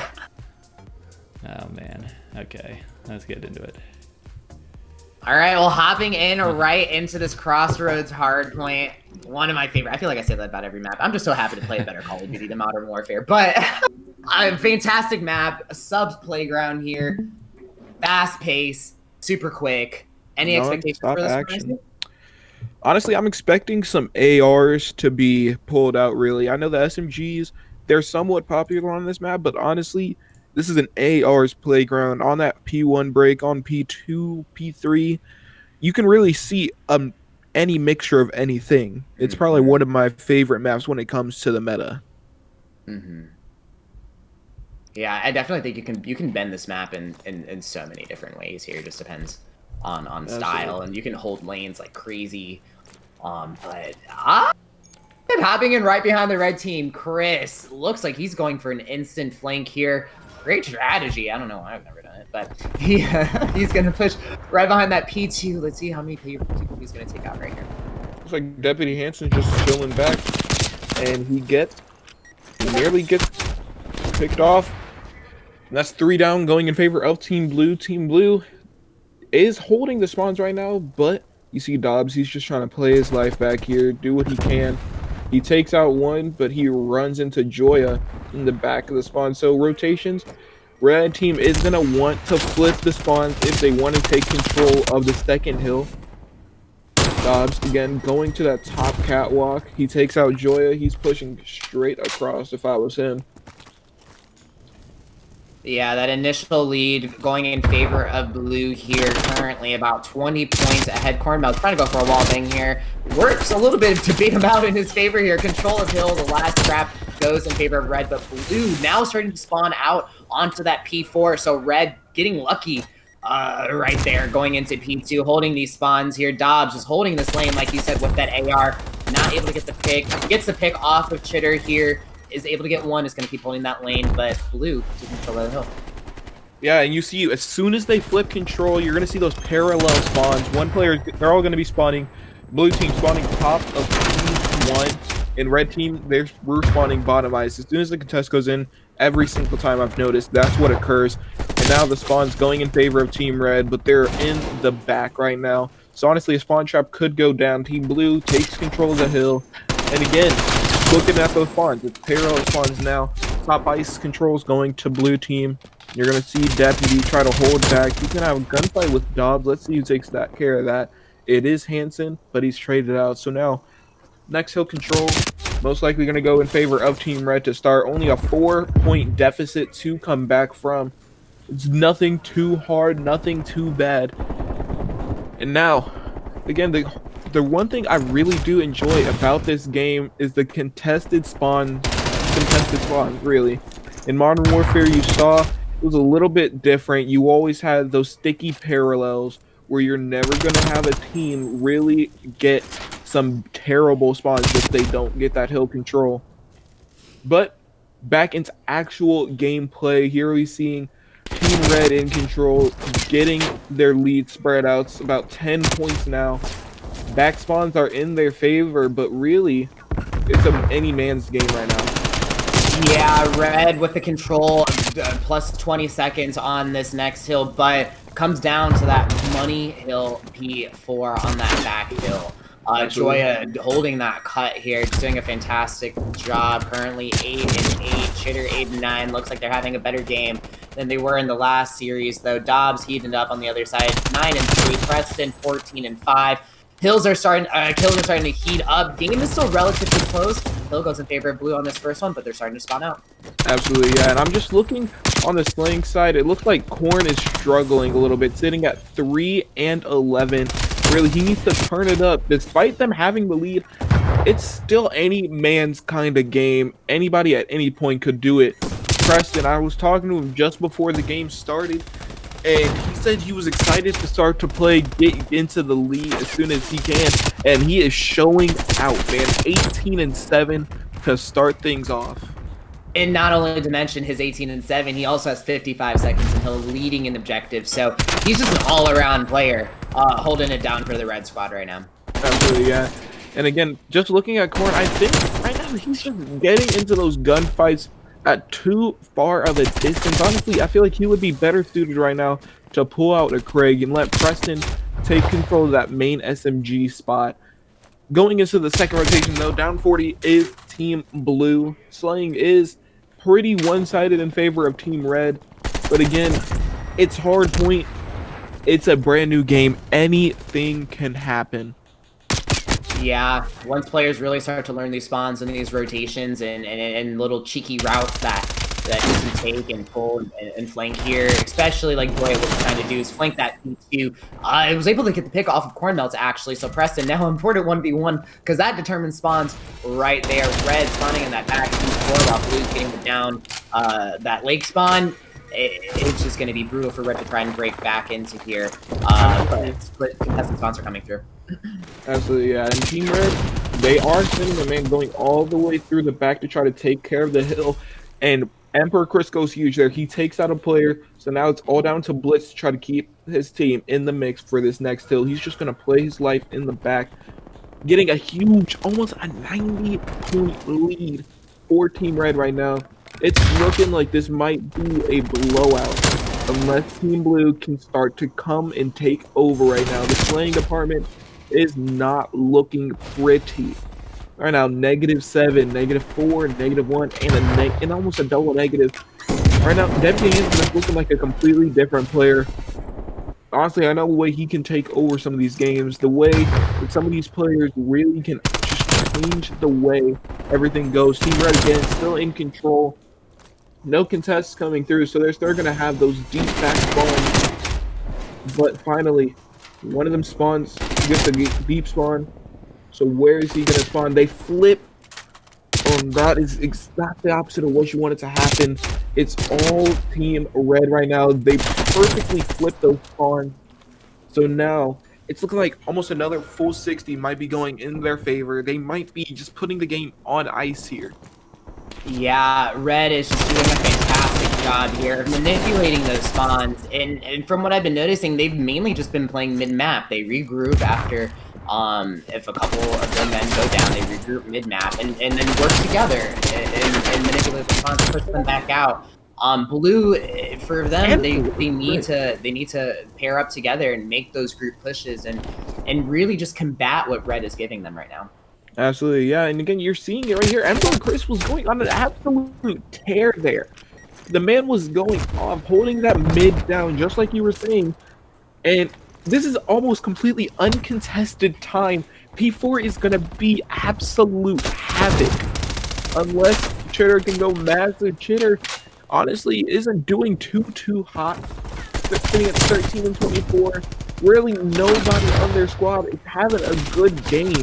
It's just a matter of pure outslaying. Preston, Dobbs, Emperor Chris, all of them going off. Korn, despite going 1 and 10, he's now 13 and 7. He's doing exactly what he needs. This is looking just like pure outclassing right now. When it comes to Team Red, the pistols are coming out. The gunfire is just insane right now. They have back spawns once again. They're still holding the spawns to perfection. They know exactly where they need to go, how they need to push. Only 5 seconds is needed for the win. They managed to get one, but it's just not enough. Time is just going against them. There's just not enough to work with, and that is the map as Team Red takes it home, 250 to 84. Oh my gosh. Brutal. Just absolutely, it's just brutal. And on behalf of the Blue Squad here, they're just gonna have to go back to the run a little bit. I don't know exactly what the comms look like. I think they pulled out 2 SMGs here, but the slaying presence just wasn't enough. The SMG players weren't putting themselves in those uncomfortable situations and coming out with those gunfights and those kills. That's a biggie right there that I think they need to work on, especially if we do end up seeing another respawn map. Absolutely, man. It's just really difficult once you start to get into that vortex. It's just so hard to be able to get out of it. You saw it there. They were just spawning back P2.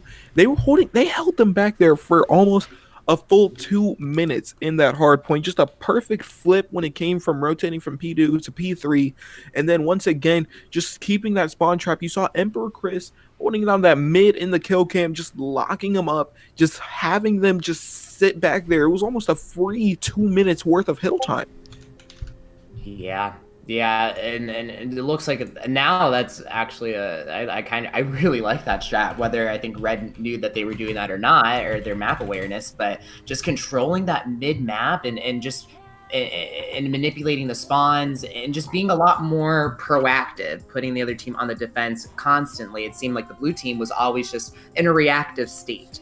They weren't able to combat. They didn't know how to counter exactly that aggression that Red was giving them. Yeah, absolutely. Yeah, they didn't have any way to go on the offensive just due to the way that they were playing. They were playing around just one player taking over an area. They had a couple of hills where that was able to go down, but honestly, it just wasn't enough at any given moment to be able to fully grasp an entire hard point, fully take it on for themselves. Yeah, so I think Doyle's going to come in here and tell us to switch up the team. So let's see what he has to say. All right. I just came in to tell you guys I think we should switch up the teams. Wow, what a read. What do you want to do then, man? What do you think?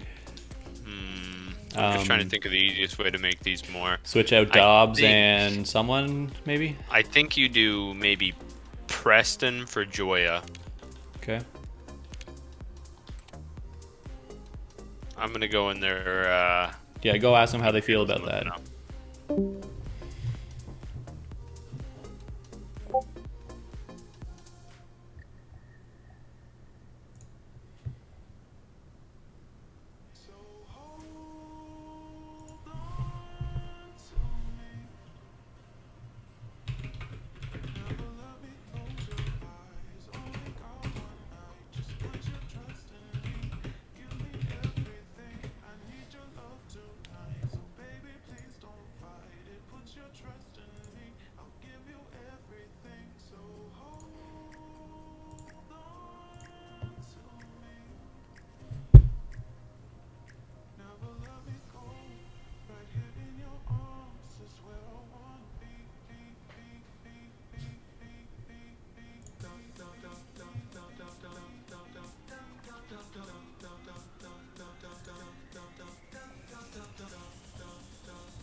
All right, what do you guys want to see for the S&D? Miami? Please. Miami, yes, sir. Please. I would love to see this. It reminds me of I think is the map called Plaza in Black Ops 2? Like somewhere in that vibe? I think so, yeah. Right? Like the dark map? Yeah. On that one? It kinda reminds Disco place. Yeah. Plaza had like a disco room in it There's, where like, it had like the round table and everybody ran in circles around it. Yeah. Is that they okay with that then, Doyle?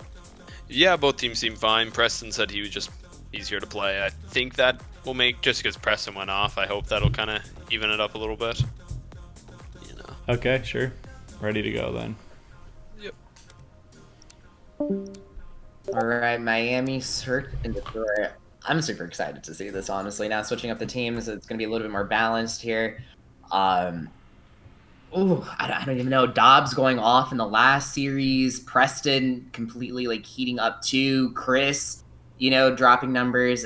I think this is going to be a fantastic search and destroy. If we can see a round 11 for some burritos, I would love to see it.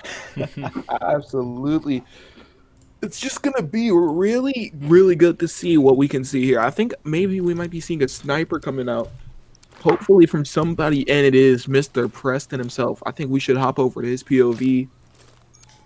Just want to see what this guy's going to be able to do. On the offensive side first, it is going to be Team Blue. You see the new changes we've made to the squads, making it just a little bit more balanced in what our opinions were. But the aggressive push, it's a 3-on-4 here. But Emperor Chris makes it a little bit more even. 3v3 now. Preston, easy first blood there. Something any good player should be able to hit there. They get the smoke off. We'll see how they work around this. They have a limited time to work with that thing. Nades are going through. And still, rotation from Corn should finally come through. Or is he just going to be holding that mid? Preston with a beautiful snipe there. He grabs yet another kill. Grabs the actual the 74U coming out. So now it is all down to Dobbs and Corn. Dobbs holding back Trash. Preston guns him. It looks like Preston might be going for the ace here. And he has Corn. And that is an ace for Preston. Oh my gosh. That's one of the first aces I've seen. And that's actually beautiful work out of him. You see the gunfight guns him out from back Trash.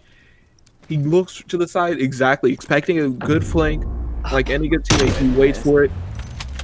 Beautiful. Preston, these kids have families. They have families that they have to go home to. You can't just coming out hot with the ace now going up 1-0. How can Red answer back to that? Honestly, I think it's just replicating that same exact stack that they were able to produce. But honestly, I would like to see again Preston. Maybe he has that sniper out one more time. I think he does. Just holding down the mid, and it looks like they're funneling towards him. This is looking a little bit scary. Preston, please give it to me. He gets me one. Preston, don't do it. Give me one more. Give me one more, please. Oh, he just barely misses it.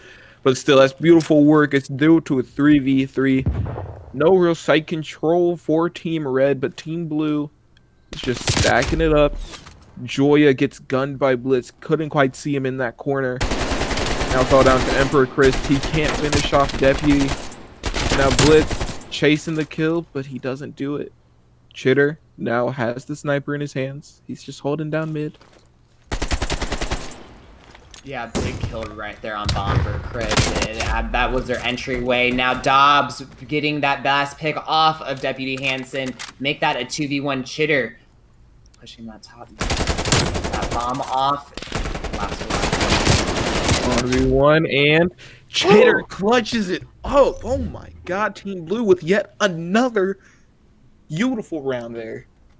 Yeah, I think the vibes are just great on the Blue squad right now. Preston with that first ace now, just playing amazing trades. Chitter able to secure this kill. I couldn't even see the man laying down in that room right there, but pulls that off, and now they're up 2-0.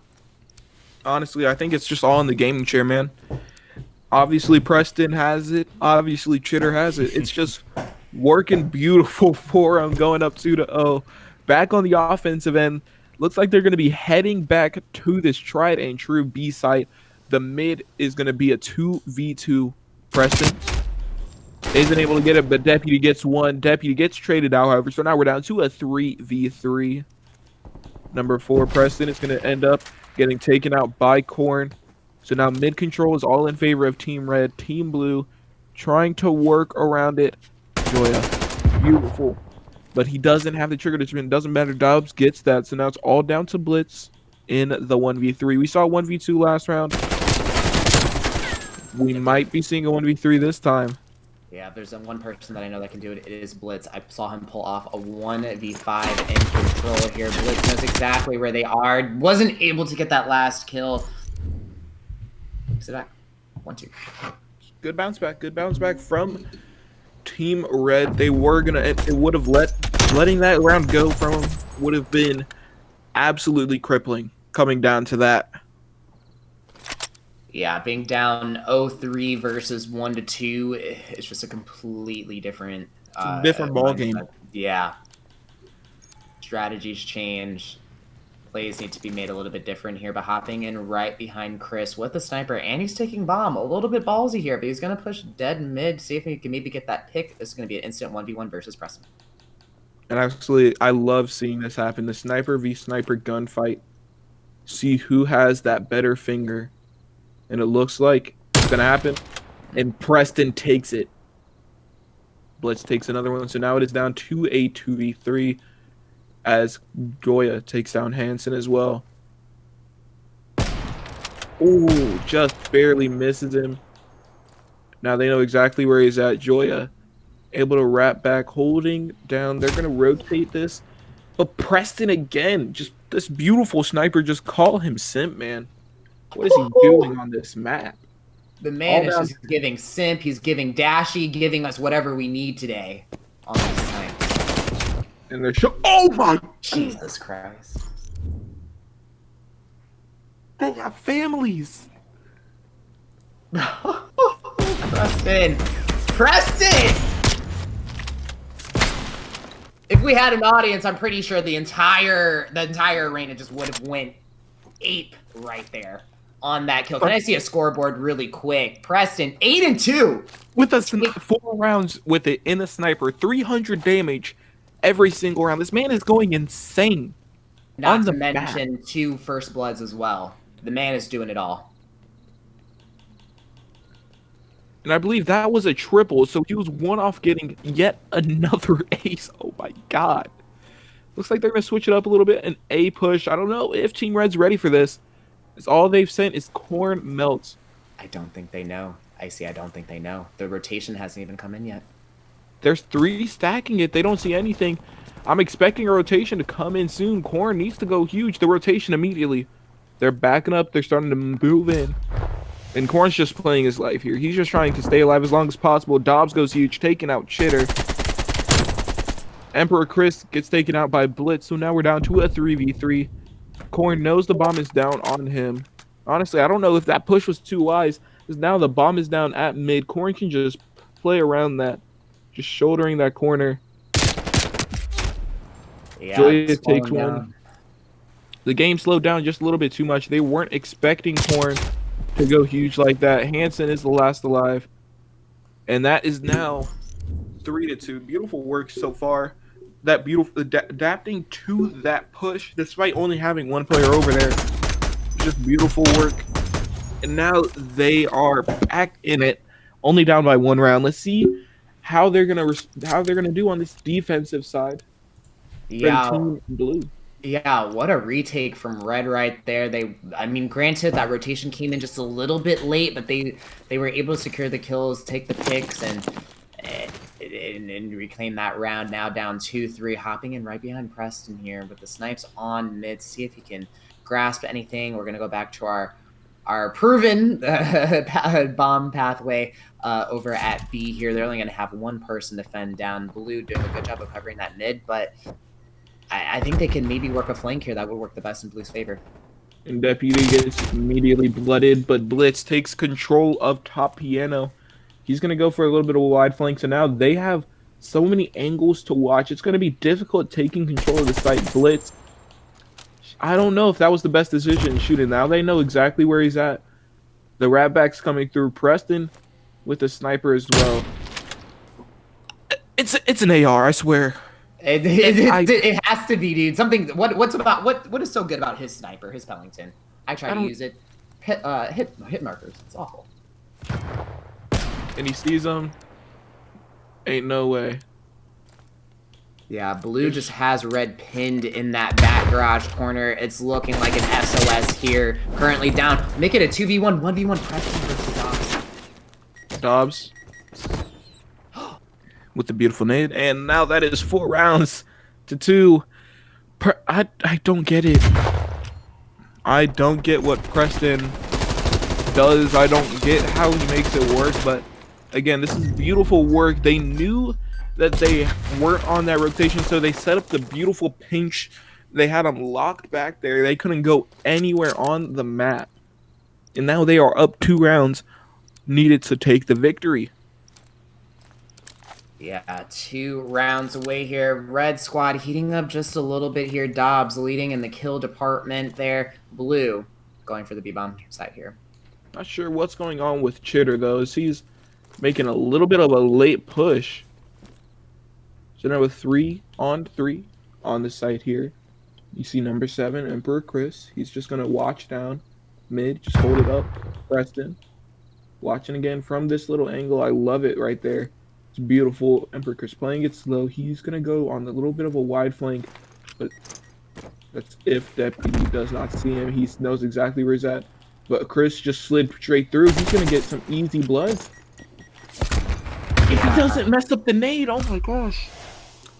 Number 5, that's going to be Cornmelts. Looking at the mini-map here. And 7, they're pushing on that flank pretty aggressively. Blitz was able to spot Chris off of that flank, but I don't think that they know that there's going to be one more person on that flank here. They might be able to keep them contained.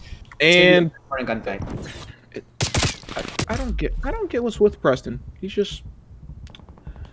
all right. Just back to the game.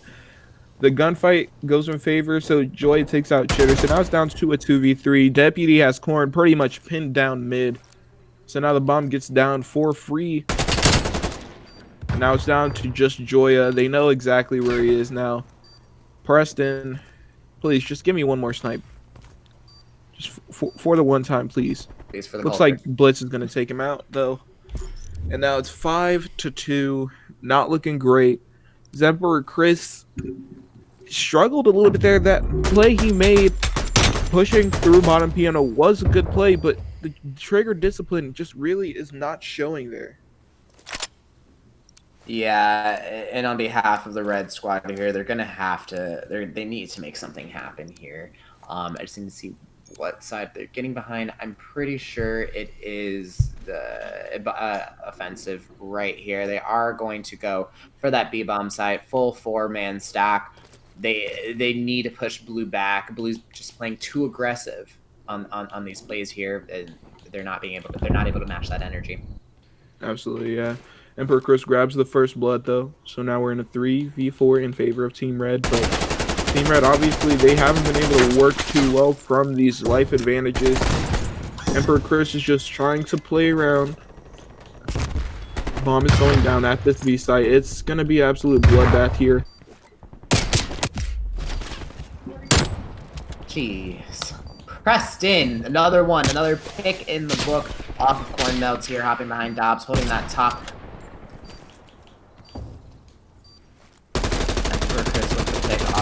Hansen, make that a 2v3. Now make it a 1v3. Preston has 20 seconds to work with. I don't know if it's going to happen.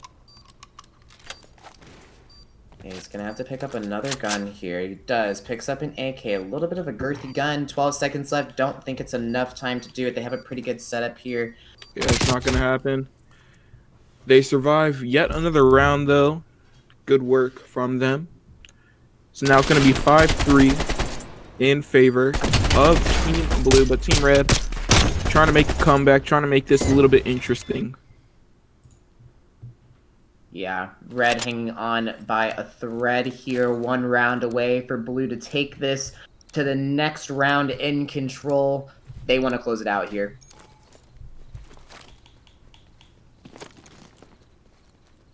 All right, looks like Chitter is going to pick up bomb here, going back to B.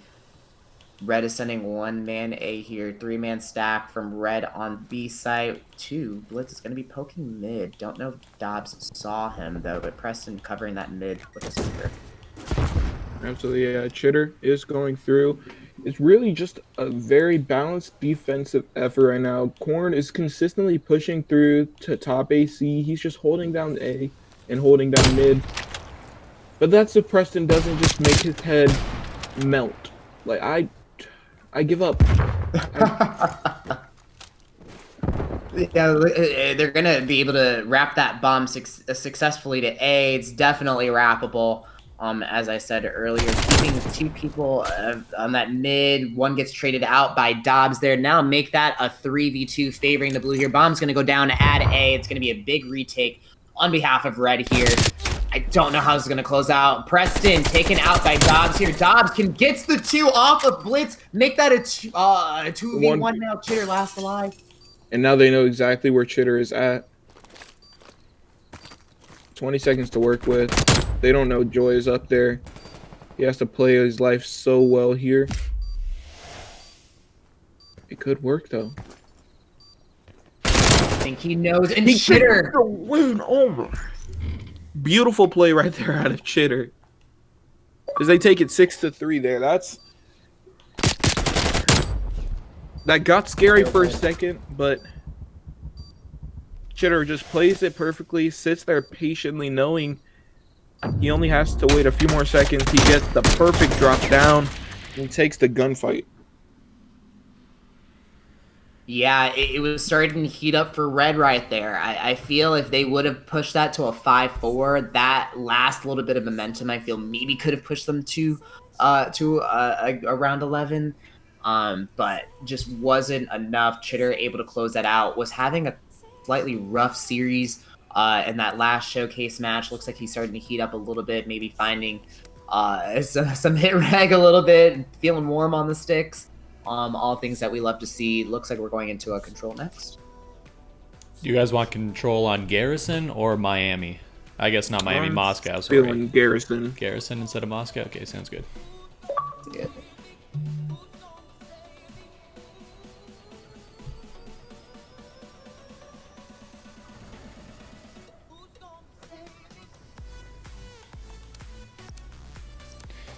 We're actually quite a bit ahead of schedule right now. We have 23 minutes to finish this control.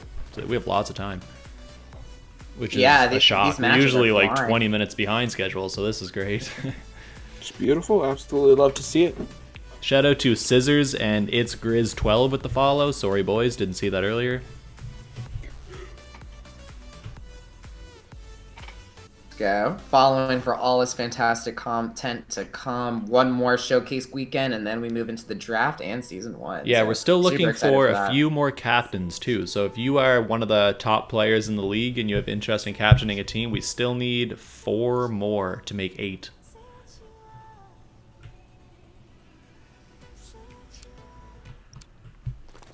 All right, going straight in. We are on a Garrison control. And on offense first, we're going to have Team Blue. Again, Team Blue, they've taken the hard point. They've taken the search. Can they take the control? They're going to start off on defense, and Blitz immediately gets the first blood. Yeah, fantastic first blood out of Blitz there. Gets traded out by Corn. Mel's life count still relatively even. A contest comes through. Preston trying to play for that trade. Not able to get the second one on Dobbs right there. Pushing Dobbs back as much as they can into that light. Blue just needs some type of progression here. Absolutely, yeah. And 22-22 right now is early life count. No progression really made on either side, but Preston's already on a 3-3. Deputy makes it a life lead for him, but it's immediately traded out. And plays aren't really too big right now. As neither team, as the offense nearly hasn't made any progress towards either side really.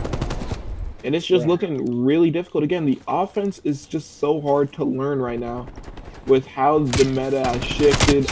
Defense, super well crafted. As the ARs really can just push up, and now they have complete control. Dobbs getting some free spawn kills, up 3 lives now. He's really just isolating it, making it a 2-player push.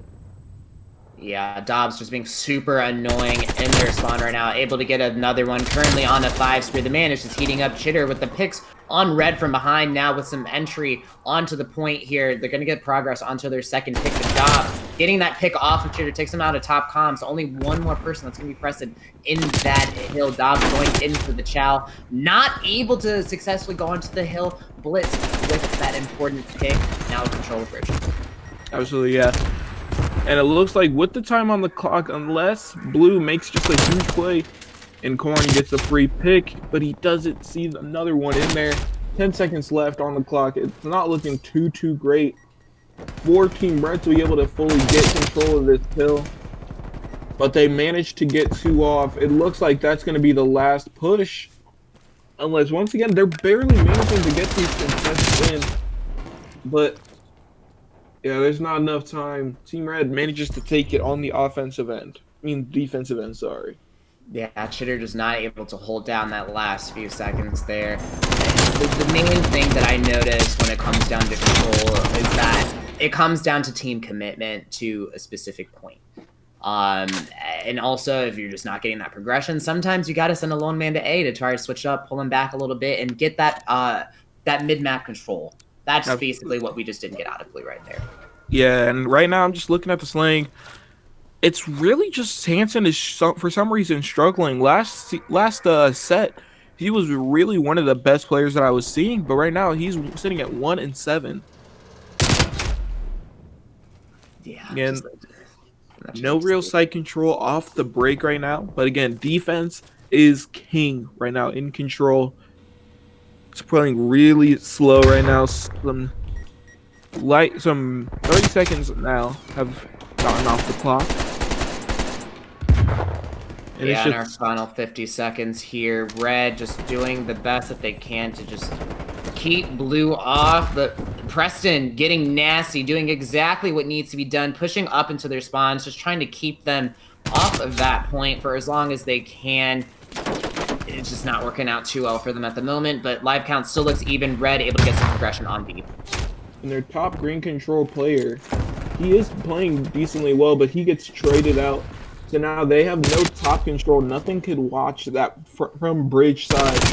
It's just not looking too pretty. When you want to grab that B control on the defensive end, you need to have somebody over there just to get the crossfire in and not let them get too many easy ticks. Yeah, we had some contest earlier on this first stick on B. Contest does come through. Currently stands uncontested. Red doing their best to fight and maintain pressure on mid-map and on that B right there. Funneling Blue through mid-map, pushing them back in that spawn. I think Red's doing everything that they can do in their power right now. Doing a pretty good job at that, currently leading 4 additional lives. Absolutely, yeah. And it's just looking really difficult right now. Defense, even though they're down in lives, they haven't been able to take so many lives off of that other side that it's not impossible. Right now, I'm feeling like Blue might be able to do this. As long as they don't let this B capture go fully through, it's really not looking too bad. Preston going on this little flank here. Let's see what he can find. He finds the easy double. Only 17 seconds left on the clock now. Somebody needs to hop into the A site. I'm not quite sure what Emperor Chris was his entire plane there, but he really could have wrapped to A. That's what the best play would have been.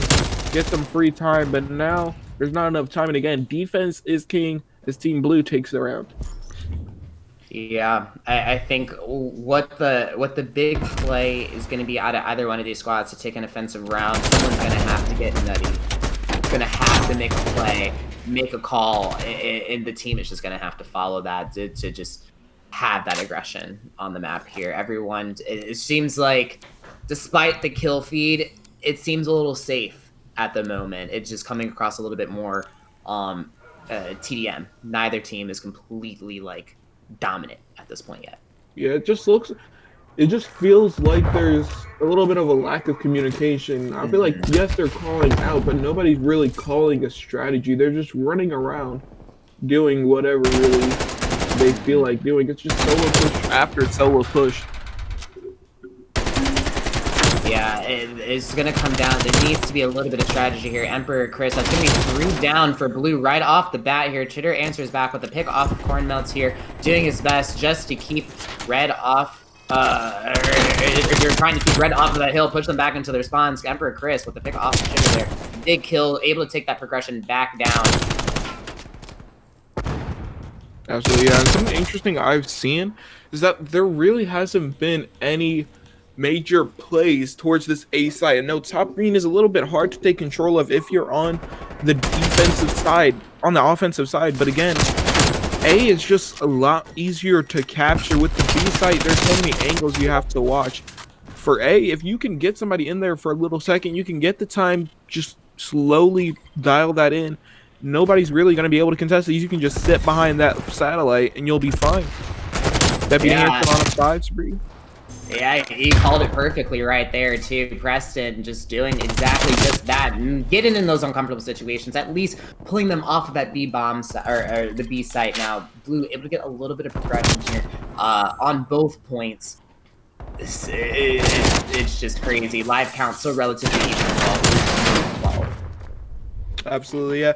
And again, it's 11-12, but I'm still feeling like that was a really smart play. They got their attention off of the B side for just a few seconds, and now the A side got a little bit of ticks into it. They managed to pause that clock for a second.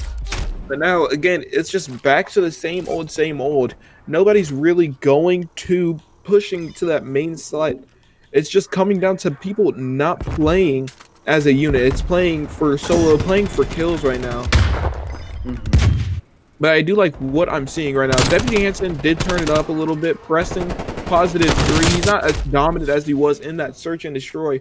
But in control, it's really less about being dominant, more about playing with your team. The lives are shared amongst all players. It's not just a one person takes all kind of thing. Yeah, and you pinned it perfectly right there, too, especially when it comes down to these last couple lives. Emperor Chris heating up with a big 2-piece right there.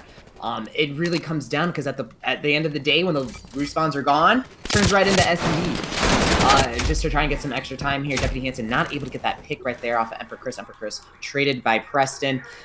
Just not enough time to get the job done. Blue last ditch effort right here. And Joya gets one and the other. So now that's all it is. 2-1 in favor of Team Red. The defense just feels like it's crippling them right now. They're not communicating too well. The Emperor Chris really is turning it on right now. What was he then? 23, 24, and 15? Just absolutely insane right now.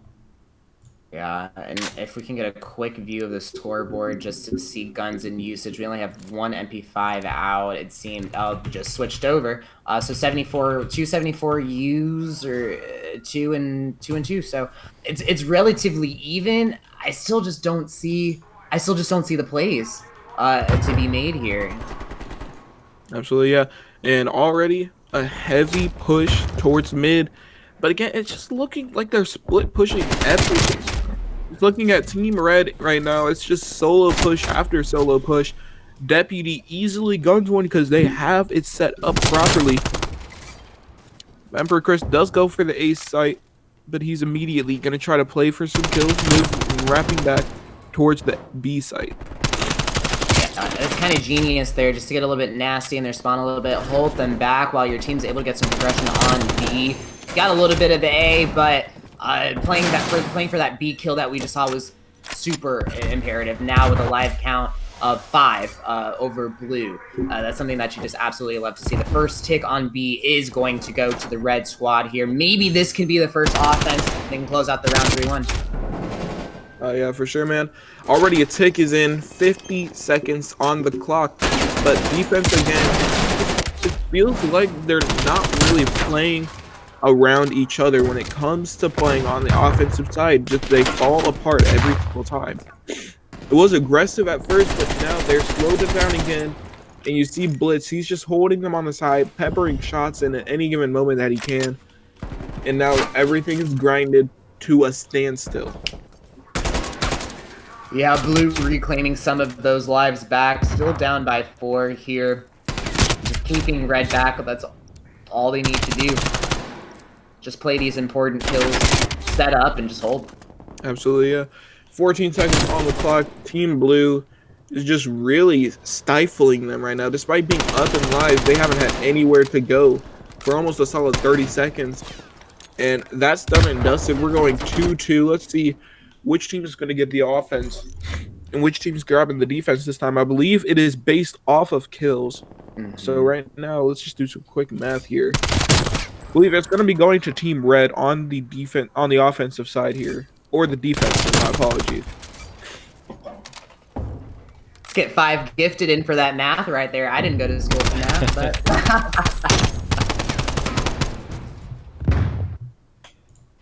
all right, switching sides. So let's see. Looks like I was incorrect actually. So Team Red's going on the offense once again.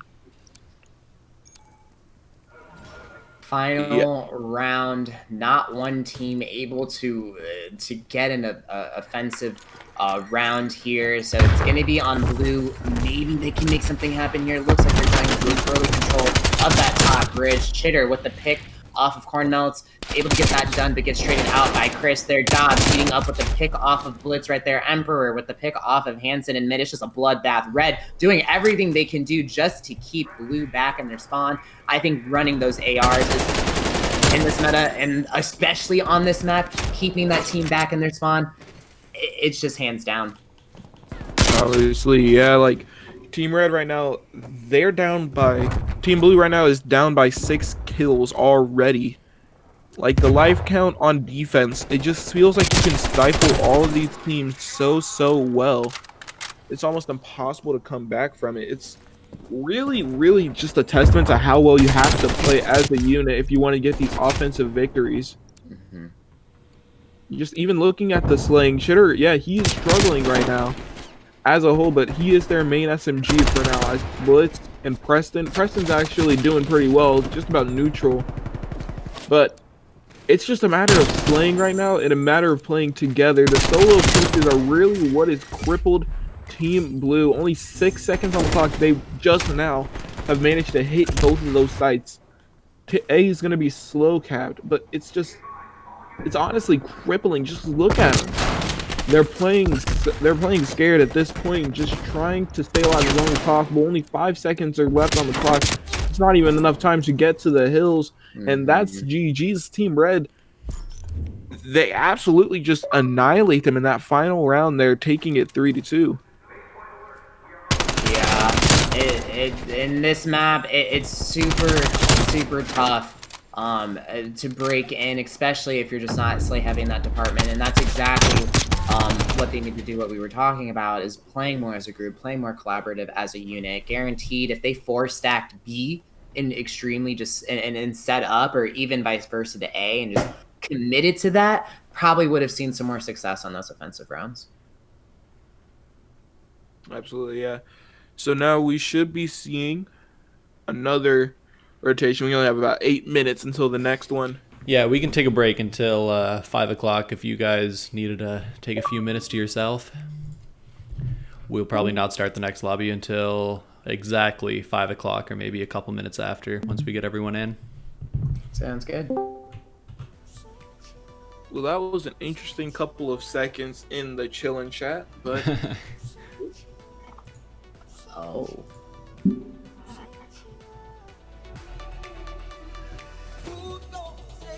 Yeah, we'll let Doyle do his thing there when he tries to round up the players, and we'll just take a few minutes. And any questions in the chat, now would be the time.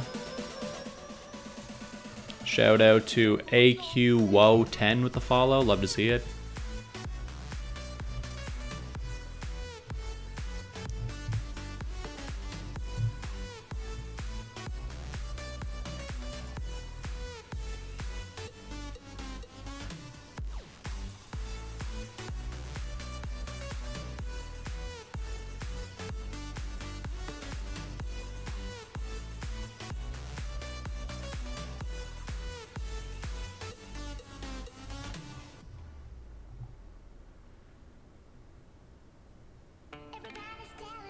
Alright, stream, I'll be right back.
hotels missing home, getting fucked up on our own, trying to find the place where we belong, where we belong. We can stay young together, we can go on forever. We can tell them that we just don't care. Run through the street and you flick your hair. We can fall like a feather, we can get lost whenever. We can talk till the morning, dream without a warning, you and I. We can stay up all night, yeah, we'll show them we were right. The city is our spotlight, will you take my hand tonight? We can stay up all night, yeah, we'll show them we were right. Will you take my hand tonight? Will you take my hand tonight? We can stay young together, we can go on forever. We can tell them that we just don't care. Run through the street and you flick your hair. We can fall like a feather, we can get lost whenever. We can talk till the morning, dream without a warning, you and I. Will you take my hand tonight? Yeah, will you take my hand tonight? Will you take my... We can stay up all night, yeah, we'll show them we were right.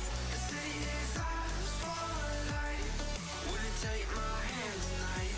We can stay up all night, yeah, we'll show them we were right. Will you take my hand tonight? Will you take my hand tonight?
Need to light my candle, bro. What kind of candle?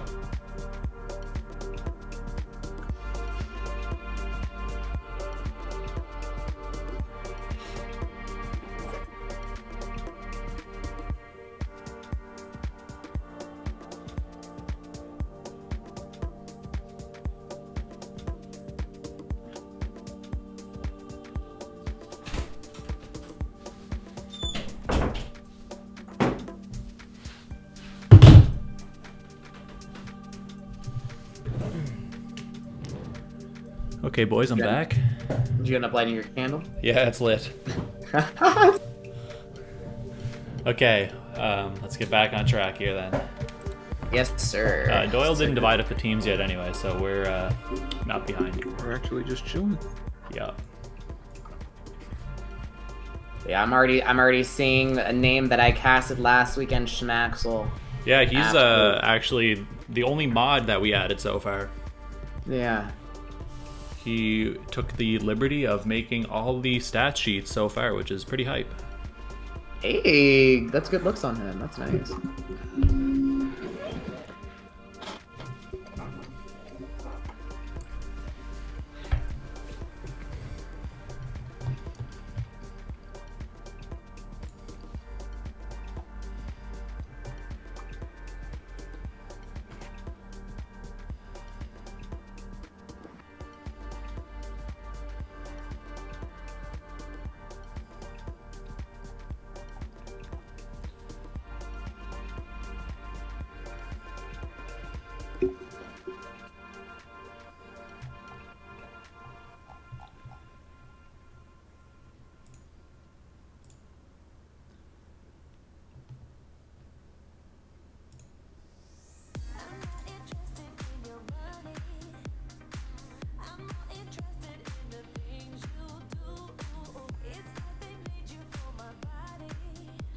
Have you guys been watching Challengers?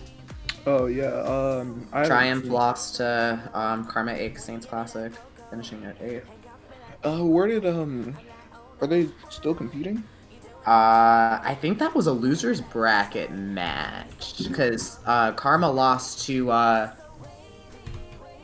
I know they went to the losers bracket like almost immediately into the Yeah. top 8. So looks like I'll actually pull up the GB ladder. Let me just go over here.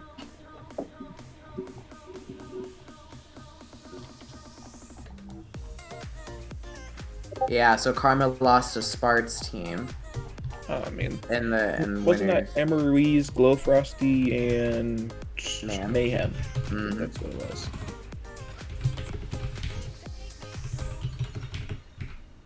Okay. Bracket has been taking forever to load for me.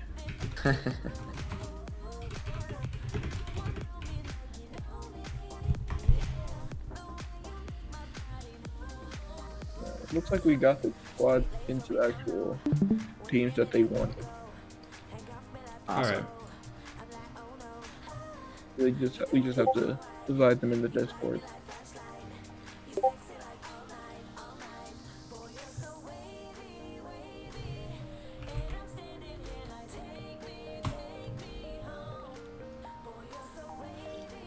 Parasite's team is down 2-0.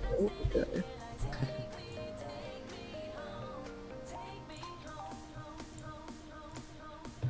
Breaking news live on stream. Emperor Chris is our 5th captain so far. Congrats! Let's go. Let's go, bro. So right now it's Doyle, Emperor Chris, Schmaxy, Evo Nightmares, and I think that's it. Or maybe there's one more. I'm not sure. Sounds good, like a good roster group so far. Yeah, it's captain not group. bad, not bad. So is Cartel officially in rotation for Hardpoint? The pros have officially GA'd it. They did? Okay. I don't think I've ever had to say a team like actually GA'd a certain map. I 100% would. I wish I could. I mean, one of my instant vetoes would be Checkmate on Hardpoint. I don't like the flow of Checkmate, and I don't know why it's across the board. I like it somewhat, but also I play like really slow AR. So So that's nice for you. well, on that map at least. If we're playing So a map like Garrison, maybe I'll flex out. Mm-hmm.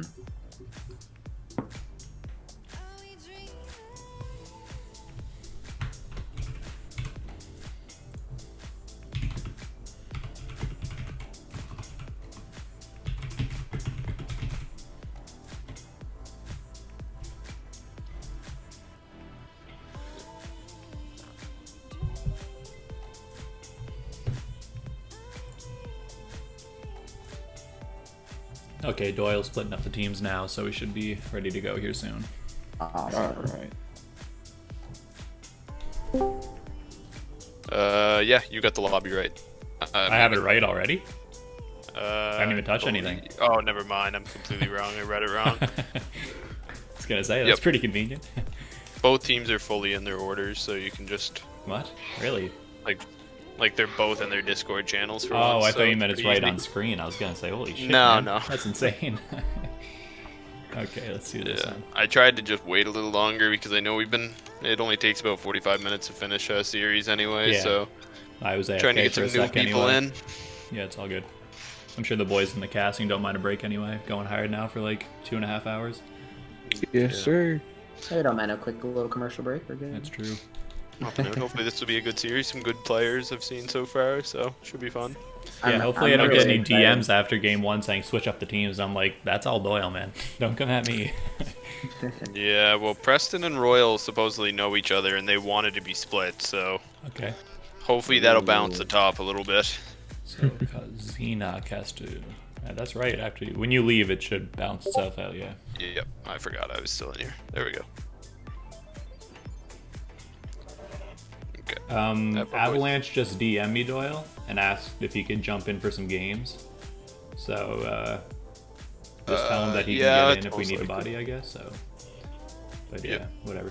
Okay, sounds good. So Icy, what hardpoint do we want to see here? So we've What are seen your everything thoughts? except I'd say maybe Moscow. That's true. Since you don't really like checkmate. I'll cast it. I just hate playing checkmate. I don't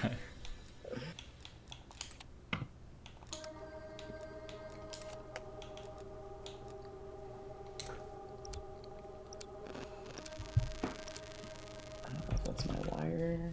I should be good.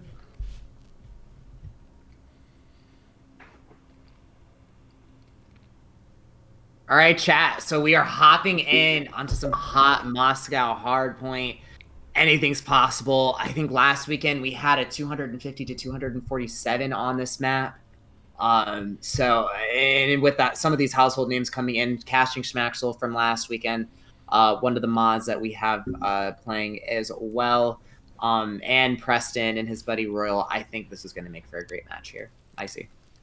Absolutely, man. It's going to be pretty crazy watching how these guys go up. I'm excited because looking at the teams, I'm looking at Preston and Xenoc.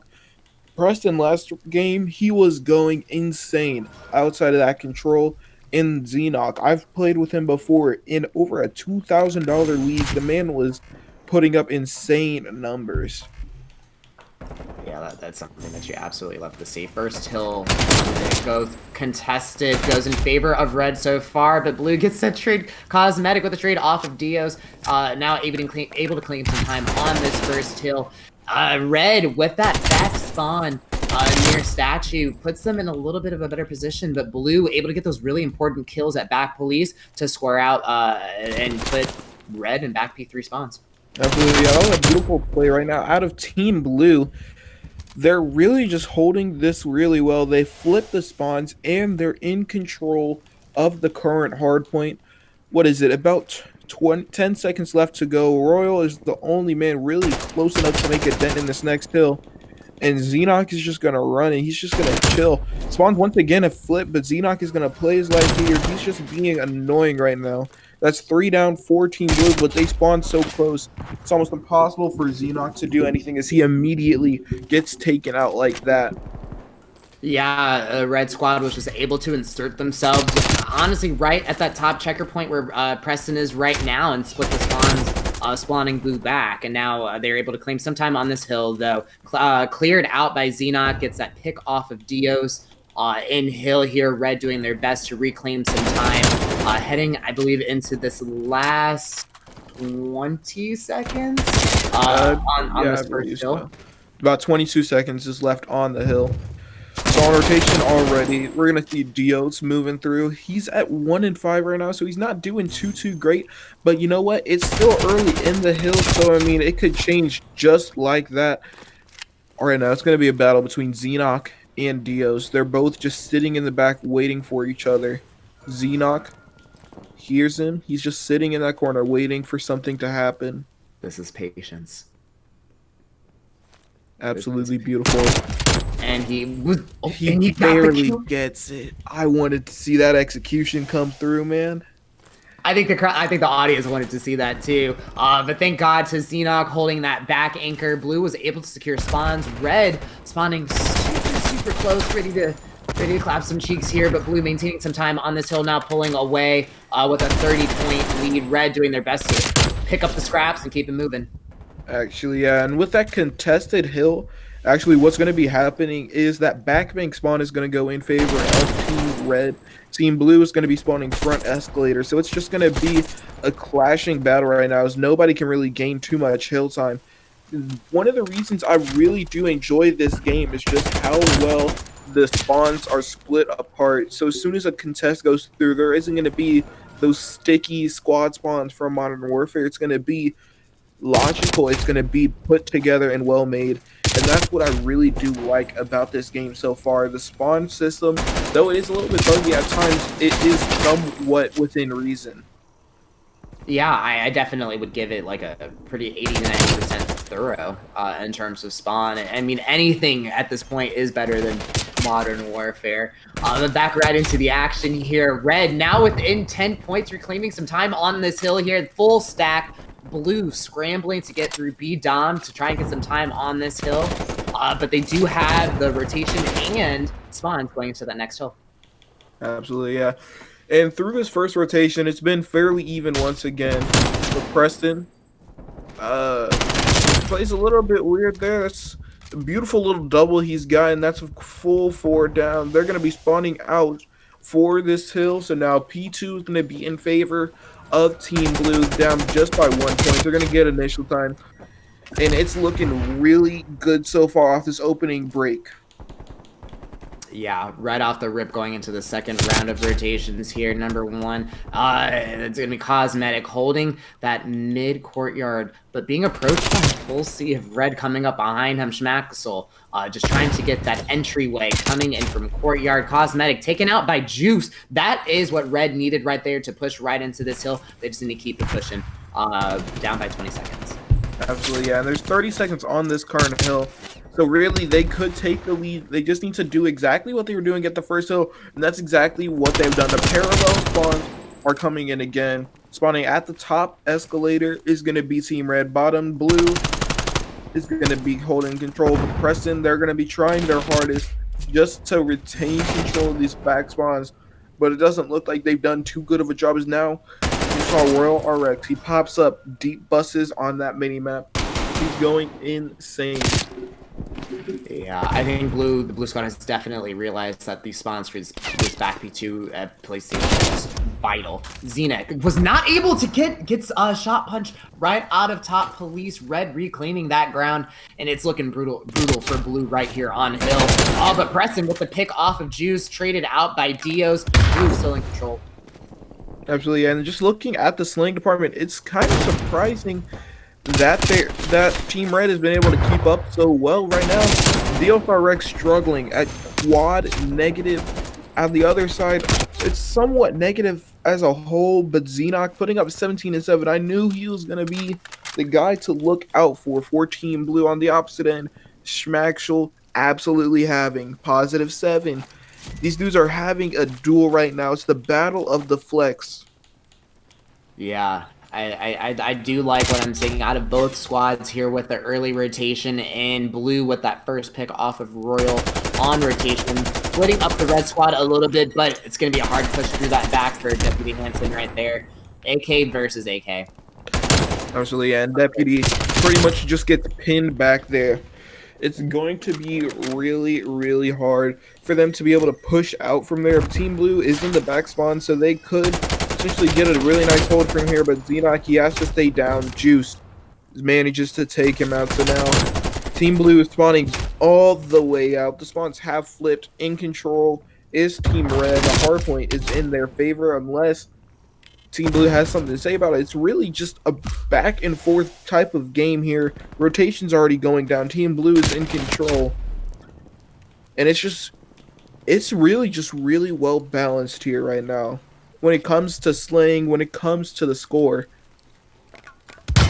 Yeah, both squads looking relatively even as well. Blue squad only down by about 20 seconds now, going into this P4 right here. But they're going to be pinched through hill because Schmaxel coming up behind now is going to get reclaimed time on that hill. But Preston in secret able to get Dios off the hill. It's going to be a little bit of a hard push getting through that little window. But they were able to spawn red out, and blue's now reclaiming some time on this hill. What do you make of that? Blue dividing red like that and maintaining it. And it's just part of the reason why I love seeing the way people play like this is just due to how well people can solo push out and how well they can play as a unit. You saw exactly what was happening there. Team Red, they were just getting split up too much to be able to actually make it as an entire unit. They just got broken apart too simply. But now, you can see the slaying power is still there. They're able to break these hills just with some simple head bashing. The only player who hasn't really been able to keep up is Dios. and he's just picking up their time. It's honestly pretty well balanced team outside of that just one glaring error. Yeah, it's just that one thing, and at least he's putting his time in at least to contribute to the objective-wise. If he's not having a good game, maybe it's just a little bit off or a slow start for him. But 4-18 on a fast map like this in Hardpoint, it's just not something that you like to see. Royals on a 5 spree, just absolutely tearing up the map. 22-18, doing his job. Now Red with the rotation and the spawn, so Blue is going to push through courtyard and street, but it looks like that call out is going to go through. You see the instant rotation from Red on the back. Yeah, absolutely. But Smackshul isn't able to pick it up too well. It's all going to be down to Juice as they've given up the back bus spawns. Royal grabs the 2 feet. Juice grabs the 3rd, and we're looking for one more in Preston, but he's just playing his life. He's going to bide his time here. And right now, he's just playing his life, trying to do as much as he can. He gets taken down. And now it's just, what, 40 points to get the victory right now for Team Red. Team Blue, they need to make a huge break here, and they need to make it fast. It's not looking right. Without any smoke, this P2 hill is just so hard to break through. It's honestly pretty crazy. Yeah, I see. It's going to have to happen right here, right now for the Blue squad. They already are losing spawns. Currently, they got flipped into that back Stalin statue spawn, and it takes a solid 15 seconds for them to even cross the map. So Red, realistically, all they have to do is just back up, put someone in that library, put someone in hill, and just watch the cuts. That's going to be their key to success closing out this match right here. Absolutely, man. And on the rotation, I'm not quite sure how many seconds is on the hill, but Royal is already set up for new. They have a nice, clean push out. It's not really great in terms of trying to get players traded out, but again, this is it's random teams, so we're gonna have that type of thing where teammates don't quite know where the other players are gonna be looking. Schmackshul pushes out a little bit too far. And now that's an easy hill break. Only 7 seconds needed for Team Red. Yeah, Blue did an absolute beautiful job just playing for the picks there. They knew it was crunch time, giving up a couple of seconds, left the hill uncontested. But with the kills that they got, the important kills, they were able to flip the spawns of Red back into that top green so they can get that close spawn and take some time in the till. Now only within about a 40-point margin, Blue can do this. This is exactly how this map can play out. If you really just take the time, make those plays, you might lose a couple of seconds, but you might get the win in the end. Absolutely, for sure. Team Red, though, they are trying to rotate Xenoc. A little bit shaky on his shots, but this rotation is absolutely massive. They only have a few seconds to work with. Team Blue, you got to go huge here. And it's not looking like they're going to be able to do it. That's a GG's. Team Red takes it, but that was a little bit too close, man. It was getting too close for comfort on the Red squad there. Only 7 seconds left to go, but Blue on a major comeback right there. If they just didn't lose those spawns, we may have seen a different outcome, but a great job on behalf of both squads coming into this opening hardpoint. Felt very competitive. However, we had some players just not being able to keep up the energy, but let's see how they match up going into this next Search and Destroy. All right, but on that, what map do you want to see for this? Ooh, trying to remember what my full options are. I kind of want to see Crossroads. Yeah, the options for S&D right now are Checkmate, Crossroads, Garrison, Miami, Moscow. We just played Moscow, and we played Miami S&D last series, I think. Yeah. So Garrison, Crossroads, and Checkmate would be the 3 options. I'm kind of down for Checkmate S&D. What about you? I see. I'm feeling it. I'm feeling some Checkmate. I think we only played one map so far today on Checkmate, and it was the first one of the day. Oh, cool. Yep, Chris in the chat is saying Checkmate. Let's go. He's excited for it, man. Yep. I think the lobby might have broke, so I'll send some ins. But again, Checkmate S&D, I'm excited to see once again some sniping. It's my favorite kind of game. It's always a joy. I want to see what Preston can do with that sniper in his hand. Want to see what these guys can hit, these types of moves they're gonna do. Yeah, he's absolutely dirty with that sniper. Just completely lit up the other squad on Miami here. I expect him to have a fantastic game. Absolutely, man.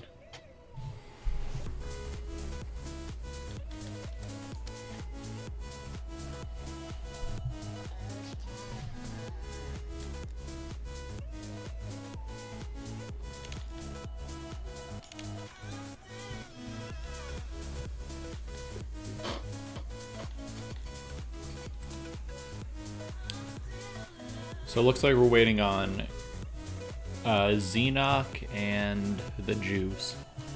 And the Juice, okay.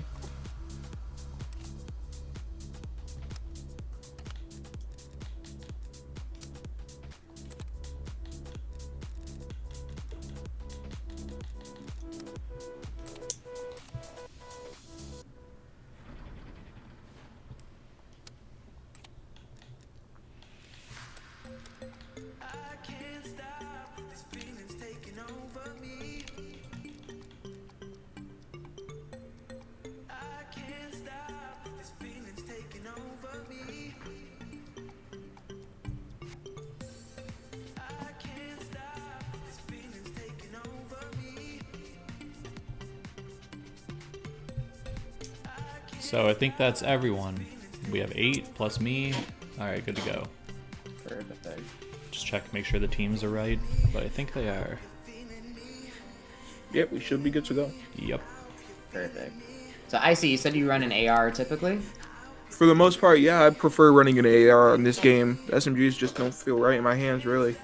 Gotcha. And on this map, what would you be looking for a main AR in that role to do or to contribute for this map? Really, for a main AR, I just expect them to be able to have that type of power to just hit them cross beams. But again, the sniper can take that type of role. They can hit those crosses and they can hold it down, really. But bottom plane is an absolute bloodbath. If you can hold that, just holding that cross all the way through, you really can lock off the map for them. Yeah, 100%. From reading the chat, they're saying all eyes are on Preston with the sniper out. It's going to be a Schmaxel versus Preston showdown going right here on Checkmate Hardpoint. Alright, so S&D, I'm sorry. And let's get it going. You already see it. They're trying to pick each other. Preston gets the first blood, and Schmaxel responds beautifully. I love it. I love this game. This is going to be an intense search and destroy. Everyone's super close quarters, but keeping it with some distance at the same time. Blue looks like they're going to wrap that bomb back out, regroup, and try to reset up. Absolutely. And bomb is they have complete control right now. Xenoc is the only man really pushed out. Maxwell trying to play for this pick off of the top of B bomb side. He gets a stun in there, tries to wall bang it. Bomb is going to go down on B here. Currently now in a 3 here. Absolutely, yeah. And Dios grabs that blood onto Hansen.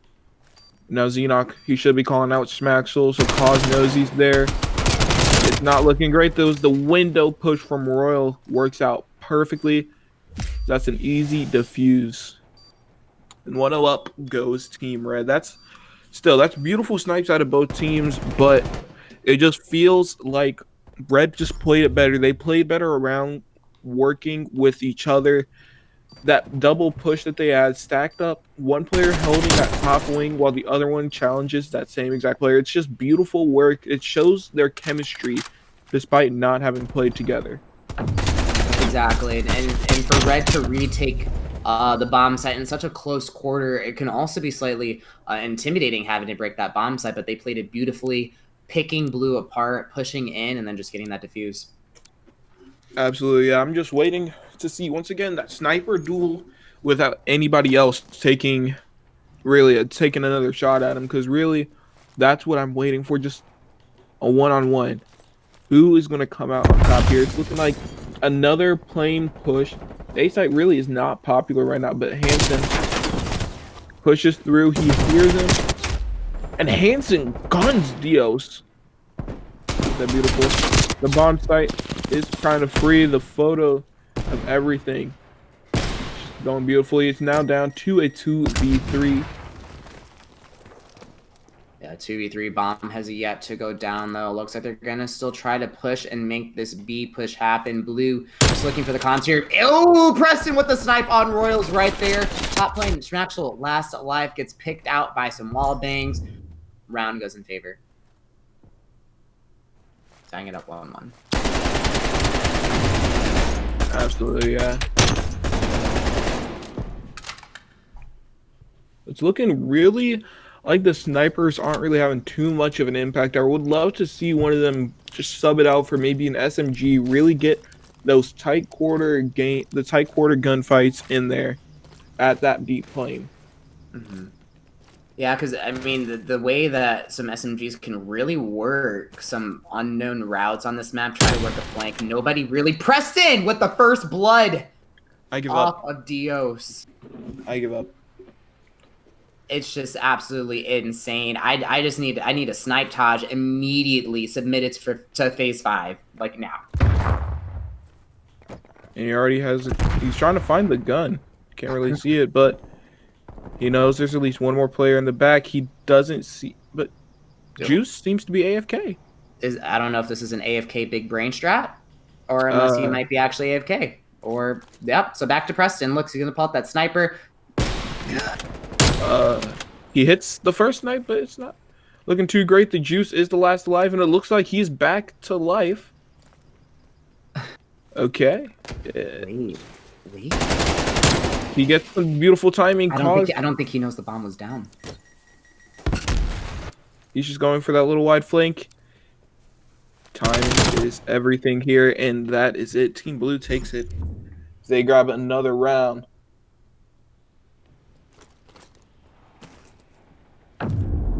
It's quite interesting. That could have actually been the big brain AFK strat. If you would have saw that second guy in the smoke there, that's just absolute time. I would have just put the game on ice, really. Yeah. Absolutely crazy. But hopping right behind Schmaxel here, still holding that sniper strong. Does not pick bomb. He's going to go in that top red tower, a new position that we haven't exactly seen the sniper use yet. Going to hold that left side towards crate as bomb pushes towards A. It seems like that's going to be the site for this push. Absolutely, yeah. Royal grabs the easy first blood.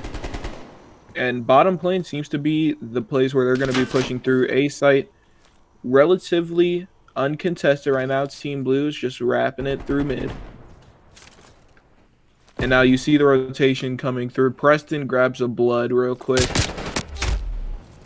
He just barely can't get away from Juice. Now it's down to a 2v3. Cosmetic and Xenon make it a 1v2. The Juice all alone. They know exactly where he's at. Yeah, Juice in a little bit of a dangerous position here. Gets taken out, unfortunately. Now the round is now 3-1.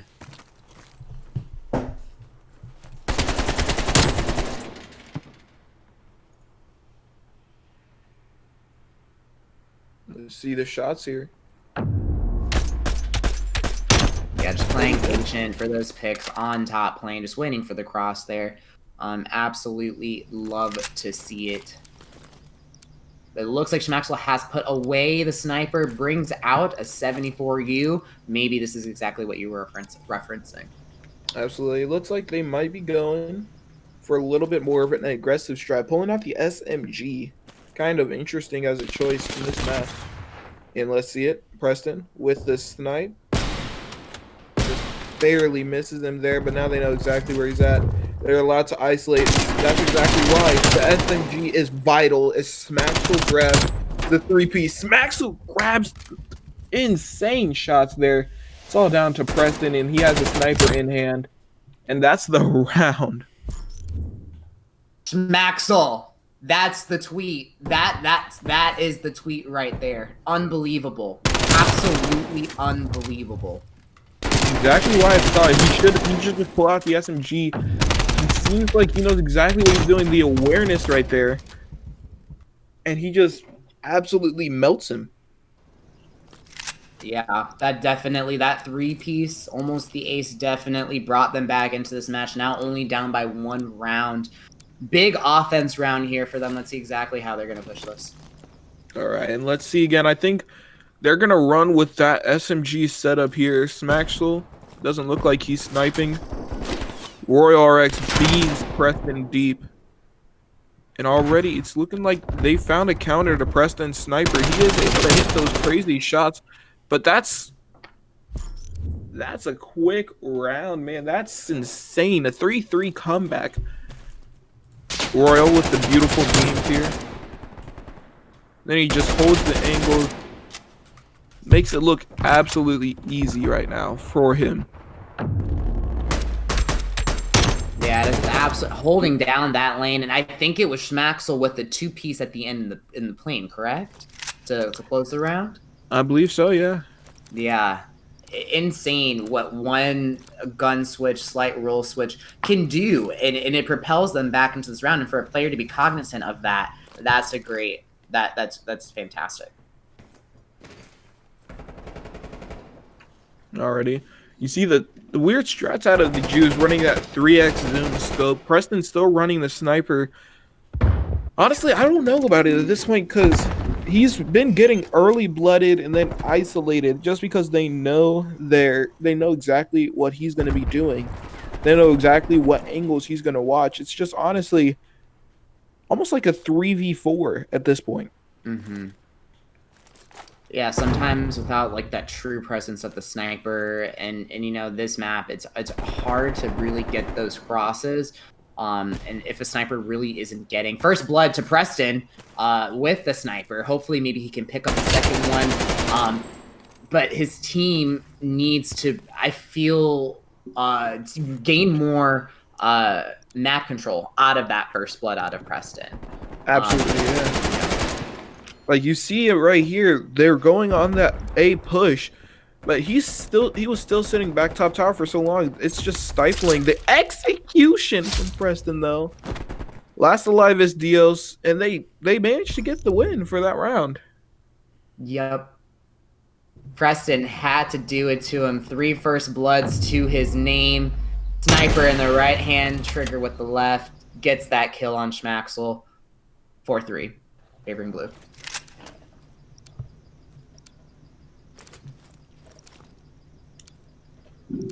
Let's see again. Will Preston be rocking that sniper? Is he going to bring out a new strat for defense? I think it makes just a little bit more sense with that, just holding down deep angles, making sure they can't push up. And looks first blood. Looks like Maxwell, he can run almost anything. He has an AR in his hands now. He was running 74U, but he gets taken out. So now it is a 3v3. Xenoc facing off against Dios right here. Yeah, one team some sort of entry. That might be it. Royal with the pick off Deputy Hansen bottom plane. Now Red can control that plane area, pushing Blue out, but it looks like Blue's going to form a pinch bomb. It's going to go down on B here. And that might have just given it away. Cosmetic ends up shooting, which gives up Xenoc's location. It's all up to Cosmetic now against Juice and Royal. No really left to go. And that's another one in favor of Team Red. So now we're at 4-2-4. Again, Emperor, you said it might be going to round 11. I think so. I really do think so.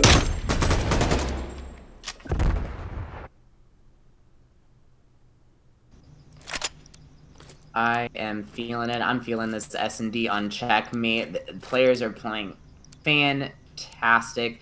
Hopping right, and Blue's going to be planting on this one. It seems they're going to go for another B push, all going mid at the moment. Red with a fairly spread out, just looking for these first picks.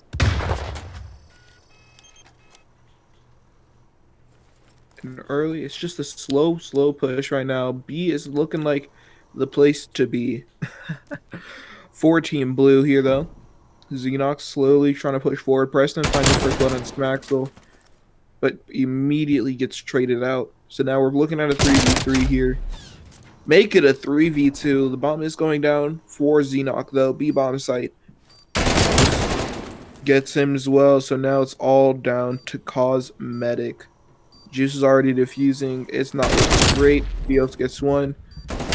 He knows. Bomb is defused. Or yeah, the bomb got defused. And it's really well played right now. It's really great way of doing that. And immediately hopping to defuse. Just a smart play all around. Cosmetic, he doesn't see him in time. Then he gets that one tap with the pistol. It's just unfortunate. Hate to let a bomb be defused while you're standing right in front of it. Honestly, yeah, it's one of the worst feelings in the world. Just losing it like that, man. Yeah, but Blue only down by 1 round right here. They need to answer back if they want to bring it back into the series. Preston's going for some preliminary wall bangs. I mean, you never know. Schmaxel making it a little bit harder for him, though, Preston. Honestly, I'm questioning that sniper still being out. Juice gets one. But now, it's all down to Preston and Xenox, so it's pretty much all said and done right now. The sniper is all that Preston has. The Xenox with the AR. But the pistol is in. Yeah, only 30 seconds left on the clock. Make it a 1v1. How is this going to be played for the round 11? Xenox. He slides out. And that's the game. Unfortunately, he can't get it done. As now that's up 2-0. Goes Team Red. Yeah, Red able to close it out. Just an absolutely fantastic execution onto this map. And countering Preston fairly well. I think what the MVP of this Search and Destroy definitely had to be Schmaxel. Rotating between the sniper, now shaking it up with the 74U. That's the play, in my opinion, that brought the red team back and won this match. Absolutely, yeah. Honestly, I don't know what I want to see for Control, really. I think Checkmate might be the only one we haven't played yet. Yeah, I think it actually might be. Yeah. Oh well, we'll go back to Checkmate, man, whatever. Yeah. Alright. Sorry, boys. Do it. Awesome. Well, now getting right into this back-to-back checkmates on Control. Now with Schmaxel being so heated on the 74U, do you expect him to stay with the SMG in this? Honestly, I don't. I think in Control, it's just a little bit different. Spawn trapping and just really holding them back in the spawns is going to be what's necessary. So I think an AR would be best suited for this kind of game mode. If it was CTF as the third game mode this year, I feel like it might have been a different story. But honestly, with the way Control is playing right now, defense and spawn traps are just absolutely vital if you want to win games. 100%. 100%.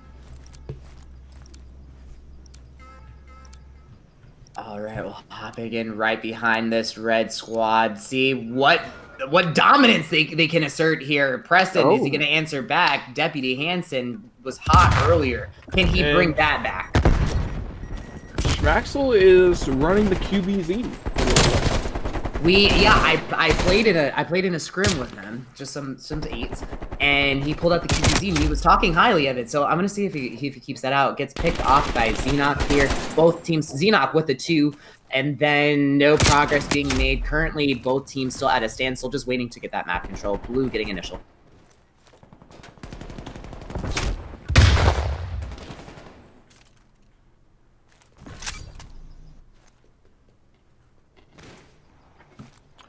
Alright, so what are we seeing right now? Just bottom playing, really just, again, being dominated here. Again, yeah. B side defense is just so strong right now. The Juice is just running around, causing mayhem in the blue spawn. Deputy is trying to hunt him down. But again, he's just running around. He's causing actual havoc here. Nobody can seem to find him. Yeah, Xenox with that final pick off of Juice. Juice's duty has been done, able to lessen that life deficit here. Dios with the big pick off of Cosmetic.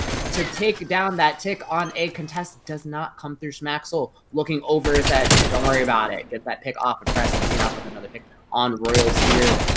Just no progress able to be made here. Absolutely, yeah.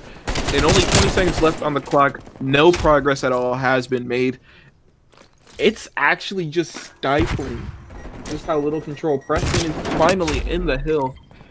But he, again, just couldn't finish it off. He can't get any real time off of it. Yeah, final 10 seconds left. Blue trying to make some sort of progress on this bottom plane point here. Cosmetic just patrolling this left side of plane. Juice has it all lined up for him. Sees about 2 players. It gets picked out by Xenoc. That's going to be 3 down for Red here. Second tick is now going to go in favor of Blue unless Red can hop on and stop it right here. And 10 seconds on the clock. They have almost 2 ticks into that hill. So really, it's just a matter of how well they're going to be able to play this. Lives are low for Team Red. So defense is going to be a little bit more difficult. Normally, you can just put a couple of the lives on. And now they're immediately going to stack A as well. It's going to be really hard to contest. A minute now on the clock. No respawns for Team Red. Now it's down to just 2 players. Yeah. They have to go huge here. Schmaxel isn't even going to be able to do too much. He's just going to hide it. No respawns. It's all down to Juice. It's all down to Schmaxel. A minute on the clock. Juice and Schmaxel having to make something happen here. Duoing it up. Schmaxel able to take 1 respawn away. They just need to get 3 more kills, and then it becomes pretty much just an S&D. It's within reach here. If they can just hold on. It's actually just down to it's a 1v5. This would be huge if the Juice could pull this thing off. Yeah, I've only seen Blitz do it, so if this is the second one, it just isn't. So, that first round is going to go in favor. Yeah. And the question for you, Icy, now seeing as today we haven't had a control that a team was successfully able to capture objectively in terms of like an offense mode, do you think that goes back to the current meta that's in place right now? Honestly, yeah, the way that this 3 AR meta is working is that nobody really ends up moving around too much unless it's a hard point. This controls play similar to Search and Destroy at this point, just how slowly people move around the map.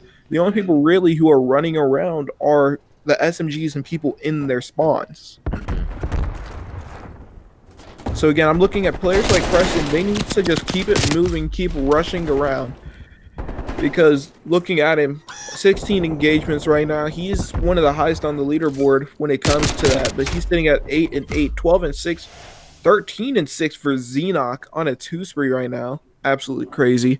But again, progress is being made towards this A site for the red team, but it's just stifled as soon as it's happening. Yeah, Xenoc going for that spawn trap there. Beautiful effort, but gets taken out by Dios, unfortunately. Blue now has red pretty scattered across the map, so if they can just keep them in this erratic gameplay, I think Blue can definitely pull forward here, but it's just going to come down to control. Deputy Hansen with that pick off of Schmaxel here, able to regain some map control and push forward while they're pushing red out. Absolutely, man. And I'm just seeing it here. Top lane is going huge right now. Xenoc is just able to dash and dive and slide all the way around.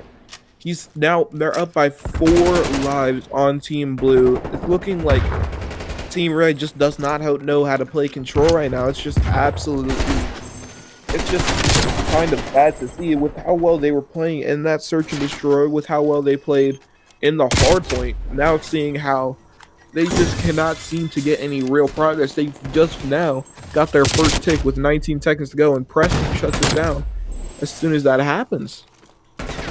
Yeah, Juice holding it down with that OP Craig, but Cosmetic lessening that tick. Now B, some progress in favor of A there, but Juice stepping back on A. Just trying to hold down, lock it down for as long as he can. 8 seconds left on this hill. They have to cap this point or else it's going to be GG's for that round. Absolutely, yeah. It's just really gonna be tough. They have 2 ticks in now, so the Juice just has to play his life as much as he can. It's not gonna be too easy as now. He gets hit with the nade though. 7 seconds left on the clock. Unless Xenoc ends up just dying right here. And he does. Dios is able to get in. They need to stack this as hard as they can. Deputy ends up taking him out, so now that's too much to handle. It's going to be 2-0 up. Goes Team Blue.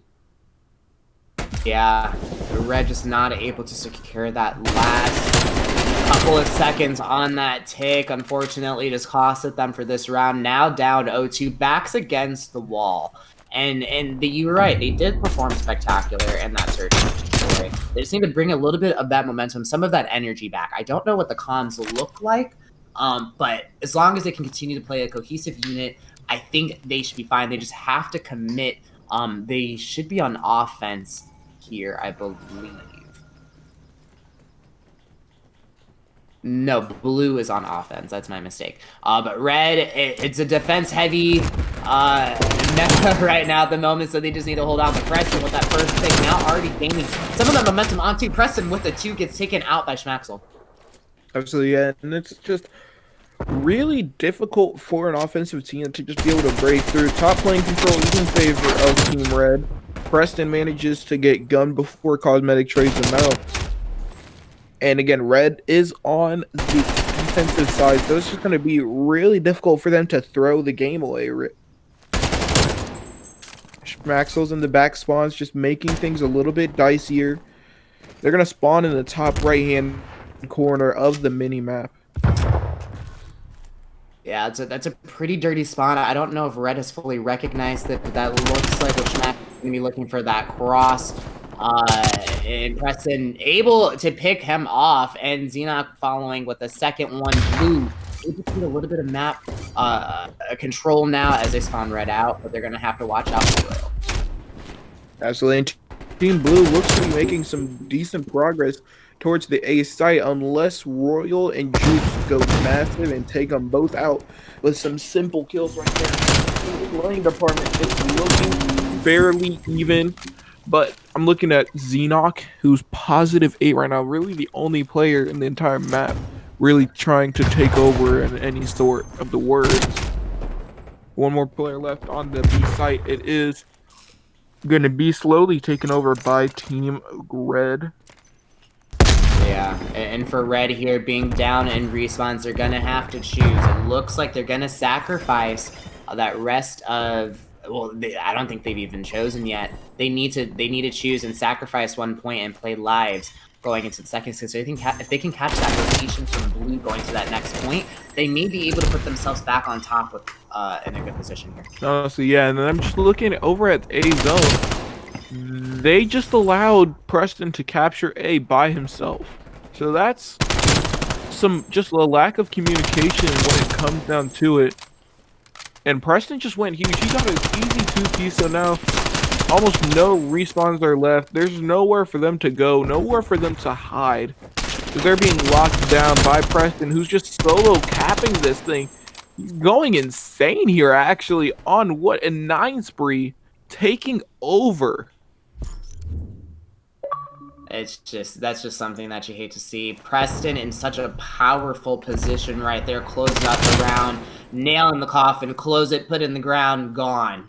That is going to be it in a swift 3-0 fashion. It's just this play right here. Once you put them in that back spawn and the dishwasher, it's super hard. And if he's not even like getting most of the kills, it's just that pressure that Red just was not reciprocating.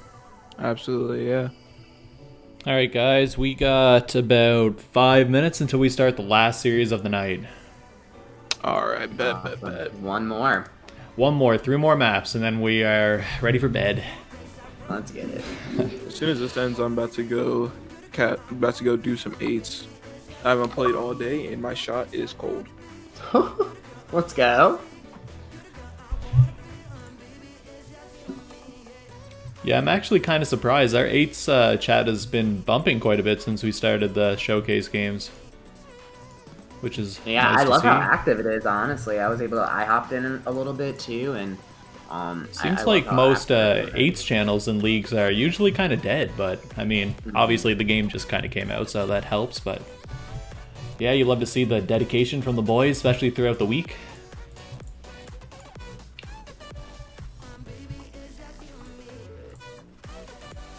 Yeah, sometimes I'll even see messages like early in the I'm in Pacific, but Yeah. I'll wake up and I already see messages, and I'm like, oh, it's 8 a.m. and it's time for 8. Eight's at 8. 8's at 8. Make it a thing.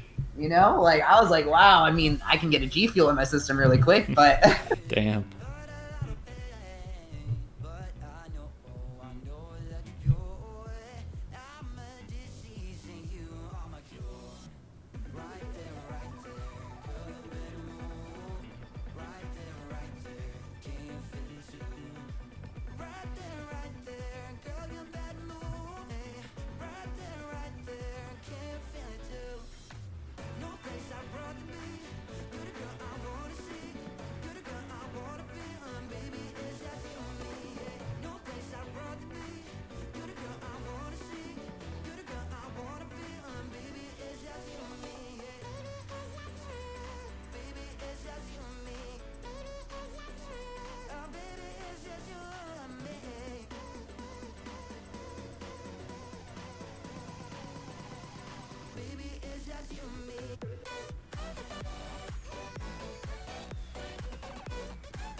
Is Classified a war zone tourney for the league? No.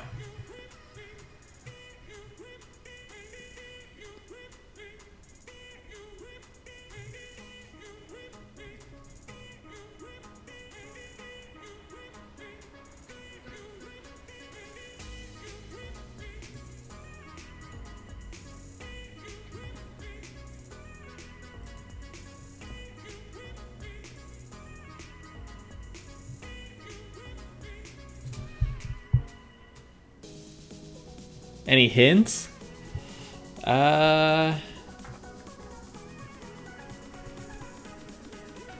Nothing quite yet. No hints yet. Gotta keep them on our toes. Gotta.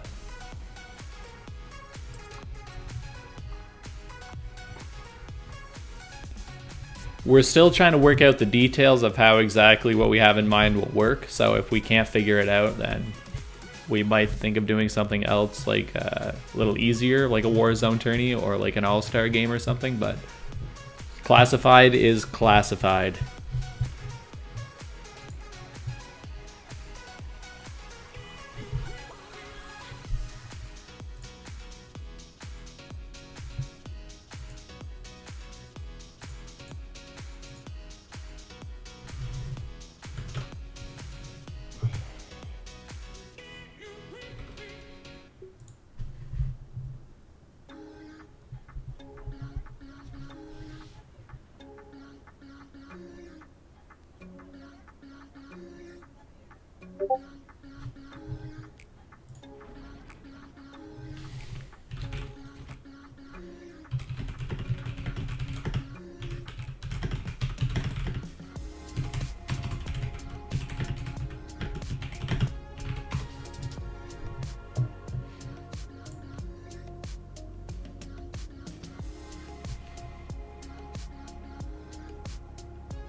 watch like a ton of Valorant, but right now, dude, everything is going crazy for the First Strike finals right now.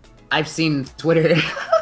I really want to get into watching competitive Valorant. But Twitter is insane with it. I see some of the tweets.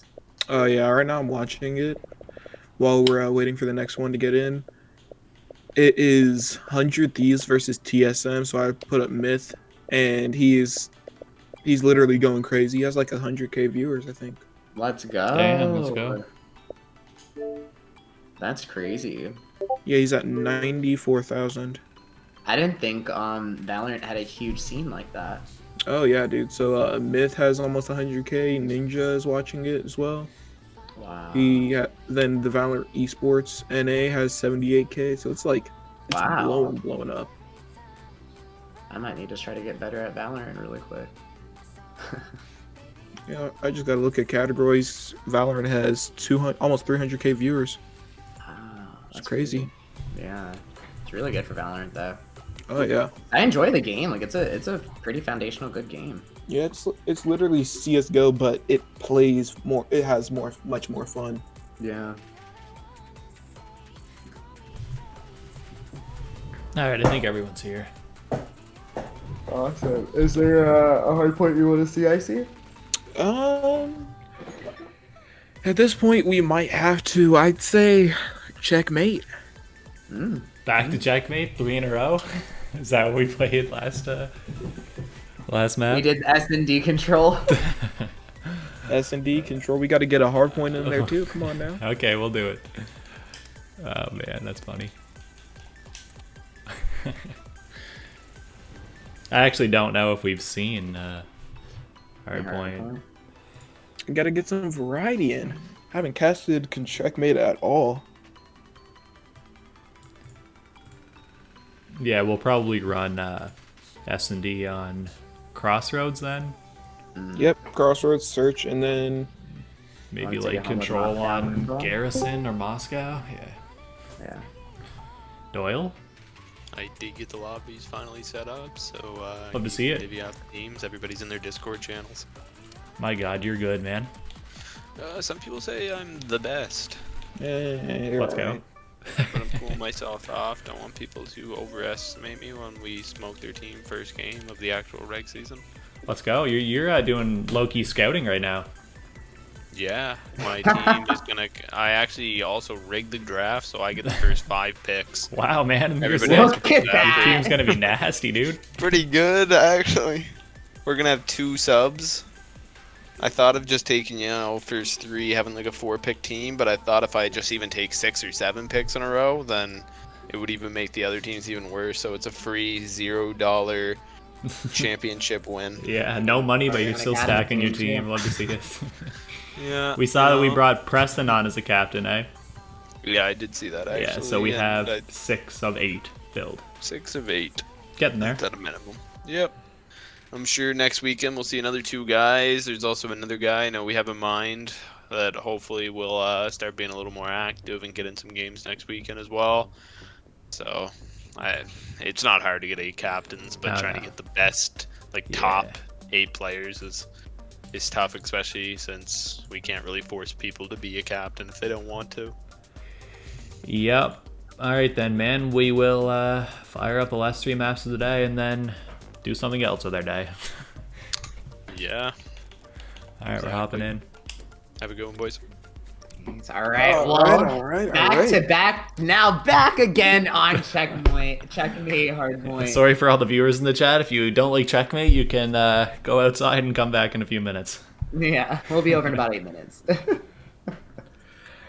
But pretty AR heavy kind of map for checkmate. I know I love it as a whole. It might not be an SMG's favorite day of the week, but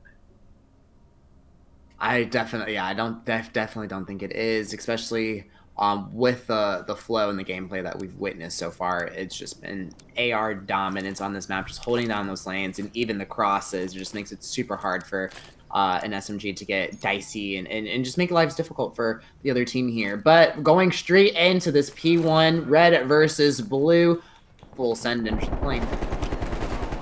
And team kills. Oh, it We looks gotta like end maybe they need to lobby. restart. Yeah. Yeah, we need to end the game. Sure.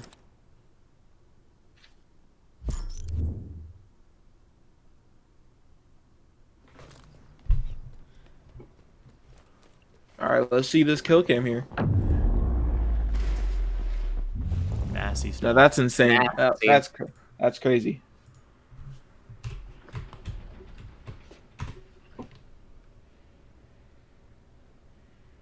I think the lobby broke. That's nice.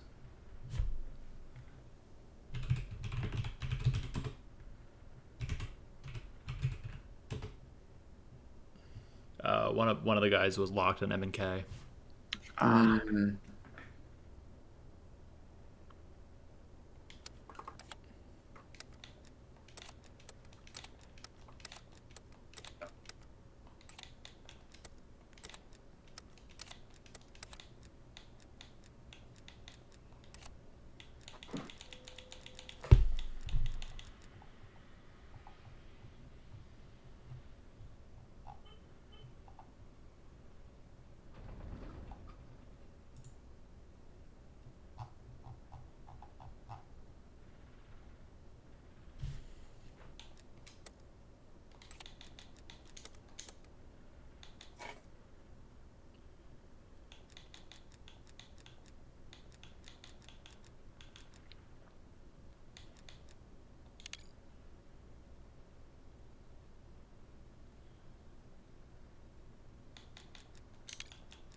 So Icy, what is your favorite do you like fast food, like burgers? Yeah, I'm a little bit biased though. Oh. For fast food, I honestly prefer Chick-fil-A. Okay. It's the premium brand there. Of the fast foods? Yes, sir. Interesting. I'm thinking if I want to get in and out after the stream ends, but I'm a little torn. I'm gonna be completely honest. I have not had In-N-Out a day in my life. It's gas. It's so good. However, people tend to believe otherwise, that places have better burgers, but I stand strong with my In-N-Out. I don't think they got In-N-Out in Canada, man, so I'm not getting that anytime soon. I'm East Coast. Same. Yeah. I think the farthest, they may have opened one up in Texas now, I think. One just opened up in Colorado, and apparently like the line was nearly 12 over hours. 12 hours. Yeah, I'm like, ooh, it's not that worth it, but it's good, but it's not that good. Yeah, I just couldn't. It couldn't be me waiting 12 hours for something. I'll just get a DoorDash. Yeah, put them through it. But now we're gonna hop right back into this check meet hardpoint. We're grinding it. You guys should be able to see the strats through the screen. We have some new players and mixing it up. It's gonna be a full send right into this first P1 at top lane. All right, and I honestly love this top lane hill because it's just, I'm gonna be for real, it's SMG heaven. That's the one place on the map where they get to have fun. Because everywhere else on the map it's pretty bad, but Zoro starting off with a little hot 2-piece, spicing it up. But everything outside of this hill, it's gonna be AR dominant. Mex dropping a fourth little piece, Chitter as well getting gunned down. We're seeing Chitter back. Was he in that last series? He was in the last one and then the first one of the day. All right, okay. Just have to get a little bit cleared up, but off the rip, we're seeing about 20 seconds go for Team Blue, Team Red. Let's see if they can pick things up a little bit. Not a single second has gone down in their favor. Chitter is shooting in random circles. I'm not quite sure where he's going, but you know what? This is all about improvement. Definitely is, and just finding your way, and sometimes like with these forum teams as balanced as we try to make it, just take into consideration that Team Chem obviously isn't 100% there yet, but the players do need to work their best to remain like within their roles and showcase them the best that they want the best way that they want to be seen in front of these captains going into season 1. But Blue with an absolute dominant start, nearly 50-0 now, 30 points left in this hill, make it 50 now. Zoro with another kill, sending Xenoc back into the spawn. Red just not able to make any progression here. This is one of the first blowouts that we have seen thus far. 61-0, I see. Absolutely, man.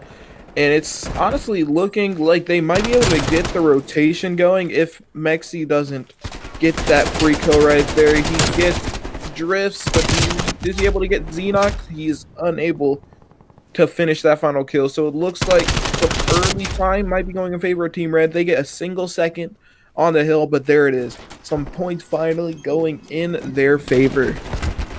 Yeah, at this point for Red, like, any point counts, honestly. Chitter not able to close out that kill here. Xenoc with a trade on to miss with the need now going into the bottom lane rotation. Hill remains uncontested. Teams are just fighting for these kills. Zoro with a 2, trying to get this time. 30 seconds left on Hill. Just playing his life, keeping Red spawn back. The blue team has just done a tremendous job at keeping Red just away from the hill. Absolutely, yeah, and I'm feeling like Zoro and Mexi, they're playing like a dynamic duo right now. 13-4 and 9-4, playing beautifully. They're dancing around the hill. This is probably one of the best hills for them, that bottom lane area. Yeah, it heats up on that bottom plane. Top lane and bottom plane, SMGs love it. I love it. But it's hard to rotate through these maps. Now, Chitter looks like he's gone back to an 5. Maybe he'll have some luck here. Gets one pick off of Mexi here. Waiting for the second one. Just trying to find him. Not able to secure it. Cosmetic gets the pick on him. Xenoc with the trade, though. But is it enough? Is it enough for Red to try and pull their way back into here? It seems as though they're not playing cohesively, or in terms of coordinating pushes in that way. Absolutely, yeah. The only people I really see playing as a group are already Xenoc. Outside of that, Drift and Chitter are essentially just solo pushing anything they see. It's really just showing how poorly Hardpoint can go if your teammates aren't rotating with you, aren't playing with you as like just as a group. Yeah, and just looking at the rest of the leaderboard here, Cosmetic holding down that objective, also going double neg. I believe he's also running an SMG. I'm not sure. The meta just might be insanely like overwhelming for SMG players like, at the moment, but still something has to be done here. Down by 100 points. Red is in SOS mode. Absolutely, yeah, and it's only the first rotation to be down this huge already. It is not speaking too well. Maybe the search and destroy might be a little bit closer, but it's starting to feel like they don't get a good hold starting with this second rotation. This game might be just done and dusted as soon as it began. Exactly. In Hardpoint, like, all it takes really is 2 clean hills and another rotation after that to bring your team back into it, but it's just starting to go. The coffin is closing here. Time is running out. Absolutely, man. It's already, what, 130 points. I don't believe they've even got a contest on that hill. It's just full 60 hills that Team Red is just allowing them to get. It's just really a struggle train right now. In R8, Fari's playing a little bit slowly. He's not even pushing in towards the hill. I'm not quite sure what his ideas were there, but really, it's just a lot of slow play and passiveness coming out of these guys that I don't think is justified by how big they're losing right now. Like, Chitter is a little bit passive. That was a little bit odd positioning, but yeah, as a SMG, it's on you now, especially if there's going to be 3 ARs, like, you have to shine. You gotta make things, you gotta make it dicey for him, even if that's just running a different route, trying to get behind him, pulling the flank, just doing anything as entry, even if you're not entering the hill, for your team to get more map advantage. So that's just something that we need to see out of them now. Still 120 points down. Blue is just making it look like a cakewalk. Absolutely, yeah, and they've already broken the next hill. It feels like Team Red is just playing like they're in molasses. They're playing so slowly when it comes to getting these rotations down. It's just impossible for them to actually start to bring this game back. Yeah, and Mexi with the big kill on Xenoc, spawning red farther out, flipping those spawns as blue tries to get entry into this hill. They do just that, now regaining control of that hill. They're going to pull forward. Only about 20 to 25 seconds left of this hill. Xenoc just trying to keep them back there. This is an opportunity for red. Their backs are against the wall. 20 points left on hill. Blue is now going to cross that 200-point threshold. Red, if they can keep them spawn trapped in this corner, that is the only hope. Now going into this second/third set of rotations here. Absolutely. Again, we're going back to the bottom plane. It's SMG heaven. Hopefully we can see Chitter just go a little bit stronger here. He's playing a little bit too slow for my liking to have that MP5 in his hands like that. And again, it's just showing you how hard it is to really play that true SMG role. Really, you have to go huge. You have to be constantly moving if you want to be doing that. Otherwise, your team is going to be down something like this. It's going to be difficult for you to do anything on the map right now. Like, it's honestly one of the... This is probably one of the slowest games when it comes to SMG presence. The ARs are just overpowering Team Red right now. They're holding them back. They're pinning them in. And it's just pure outplaying. Only 8 seconds is needed for the victory. I don't even think they're going to be able to get down for a contest soon enough. And it's only 1 second. That is at 250 to 70. Oh my gosh. It's absolutely brutal. And the other team, Blue, 2 SMGs. It looks like 74 Us and then 2 AKs. That looks like a pretty solid setup there, but as an SMG player, like, I'm looking for more so, like, you have to have that map control, and just, you have to, I think it boils down to having that confidence and being able to successfully, like, make those plays, as you said, and dictate some of the tempo on the map too. And this is where an SMG player really needs to step up, as words from the wise Formal saying, I just show up and chow. I think that's something that the SMG player needs to embrace. Absolutely. Yeah, like they really were not letting anything happen on the map because of them. They were trying to make the game come to them. When honestly, that's not what you're looking for when it comes to an SMG type of player. You're looking for a guy who will dictate how the other team is going to play. They have to make the other team adapt to them. Mm-hmm. Looks like I'm kind of froze right now for some reason. Hopefully the lobby doesn't break again, but... Switching teams? Yeah, I think it's just going to be one switch. I'm going to go in and let them know. I think the one switch will help out the lobby a lot. All right. I think we just have to split up Zoro and Mexi. They kind of went off that game on the same team, but... So you want to switch Zoro and Mexi? My game crashed, by the way. No, Is Zoro that Modern and Mexi Warfare were 2, on the I same see? team. Yeah, bro. You want to go? Let's go! Oh, dude, that game just gets me. I love MW2.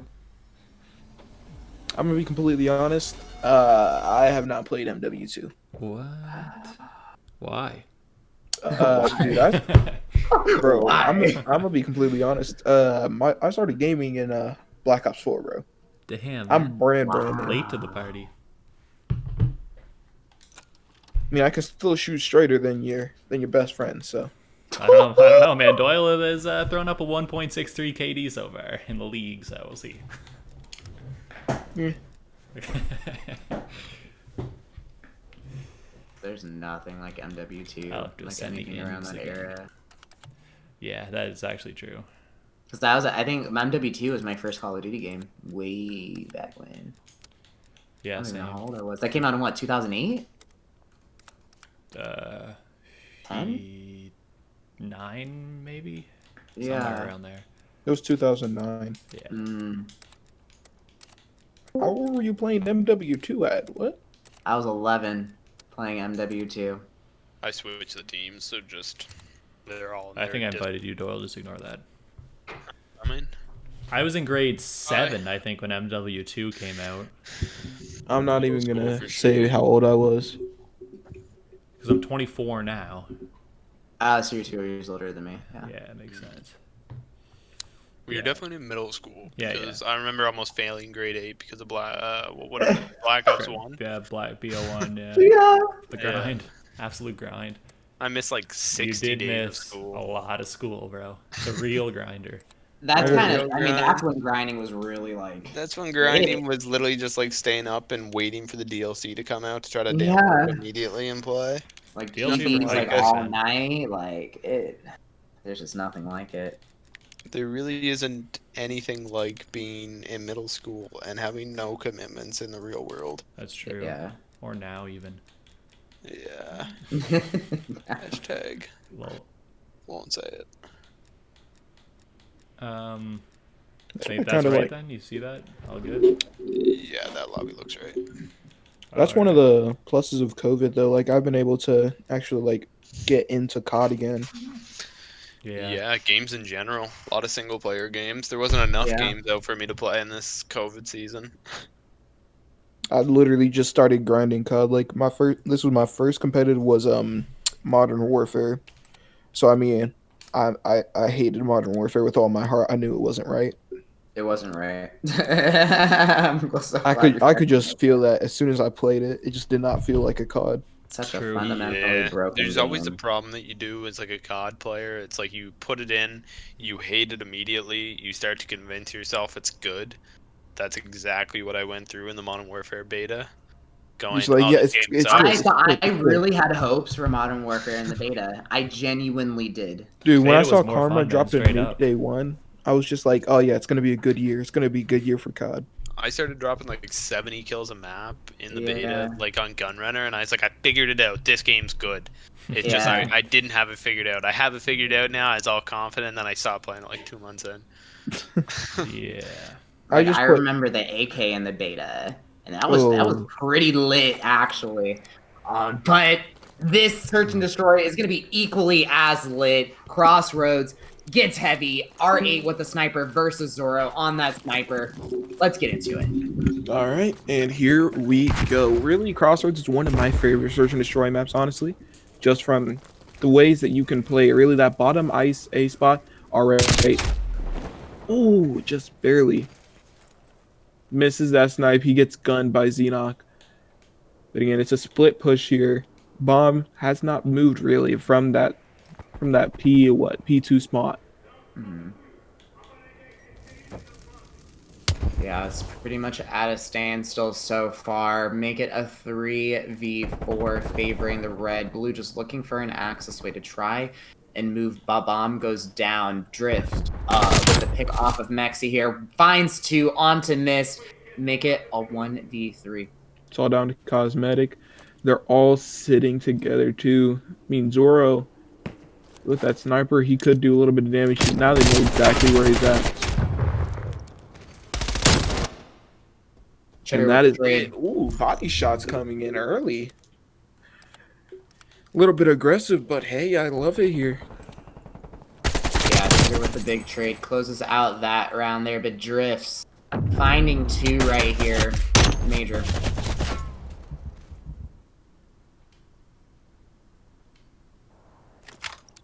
Now red up 1-0. How is blue gonna answer back with the small team switch? I think we had someone join and leave, so the leaderboard should update relatively soon. I'm Looks not like sure. K Gomez Yeah. hopped I'm not in, too so now sure. it's there are 8 players in the lobby still, but Yeah, it just messed up our little board, but Yeah, I can't look at the scoreboard either right now. yeah. All right, but now looking at the mini map here, blue with a 4-3 bomb is still lingering around mid. Icy with the bomb in this map and planting. What do you see as like the best avenue in terms of strategy? honestly, from what I've been seeing a lot. I've been playing some GBs. The best real route is to just smoke off that bottom ice so the player's top cliff can't really see you, and get that bomb planted. You got eyes on mid. You can have a player push up to top cat room. They can take care of anything really there. And then you just work around your teammates that snipes from either side. And really, they're not making any decisions right now. It's just playing way too slow for my liking. Yeah, and I haven't had a chance to hear any of the comms in terms of like maybe if there's an in-game leader, what calls they may be playing. But Miss not able to get that last kill off of Chitter. Now Red going up 2-0. Absolutely, man. It's looking really, really weird here. With how slowly that round was getting played, I would have assumed they would be trying to get that A site completely under their control. But just none of it was happening. They just couldn't get anywhere on the map. Yeah. Yeah, I mean, it looks like it's a good game for Chitter though. We've seen him in 3 games so far today. Hasn't had a great day, but is heating up currently 3-0 on this on the search and destroy. So maybe he can keep that going. But Bomb instantly Blues taking it to A. It's gonna be instant 1v1 with Zoro. And Chitter takes down Cosmetics, so that is 4. And now the bomb has been planted at the B side, so it's gonna be a full wrap. The smoke play again, it came out. So what are we down to now? It's just R8 and who's that? Mist. R8 is down. Looks like Mist is gonna manage to take out 1, but the others are chasing him. That's down to just 2 more, and that is it. He couldn't get all 3 of them. That would have been absolutely insane, though. So no, that is 3-0 up, going Team Red. And on behalf of Blue here, what do they need to do to kickstart this to bring themselves back into the series? Honestly, on this next offense, I would try to just up the pace a little bit. They played much too slow the last round, not really getting any type of map control, not knowing where anybody was. Like right there, you see it beautifully. The retake was amazing. How well they just played around those numbers. Yeah, Red definitely is playing cohesively. Their pushes are coordinated. It seems like every player feels a little bit more grounded in what they're doing, so there just might be a little bit more confidence there. But Zoro with the snipes, looking over that cliff, isn't going to find anyone. Blue lingering around map. It looks like Bomb is going to go down on A. No smoke, though, so Mexi gets that first blood. Absolutely insane. They really just full sent that with no smoke, and Mexi with the beautiful triple kill there. It's all down to drifts, and that's a round. Good response coming out from Team Blue there. It would have been way too far out of control had they not gotten this. Yeah. At some point, you just have to get yourself on the board here. Going down 0-4 is just not good.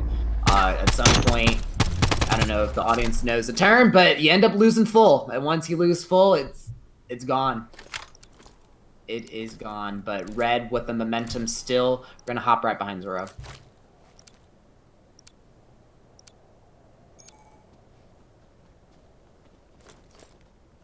Zoro looks like he's going to look over cliff to try and watch that push towards A, not finding anyone just yet.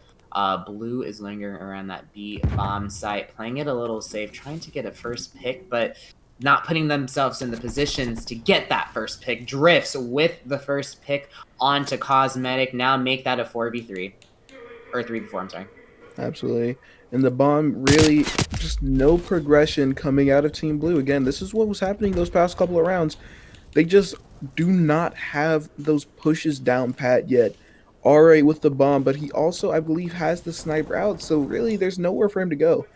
If he pushes out for the bomb, if he pushes out and they drop it, they're caught off mid.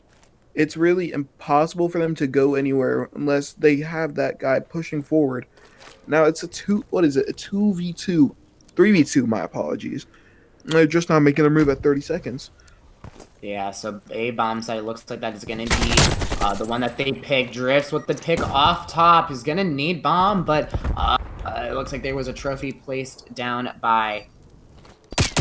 Ooh, it didn't even show me. That's around over anyway. So Drift takes him out. Doesn't shoot the body though, but he was thinking about it. His hand was on the trigger for it, but does not go through. Red pulling forward 4-1. Absolutely, man.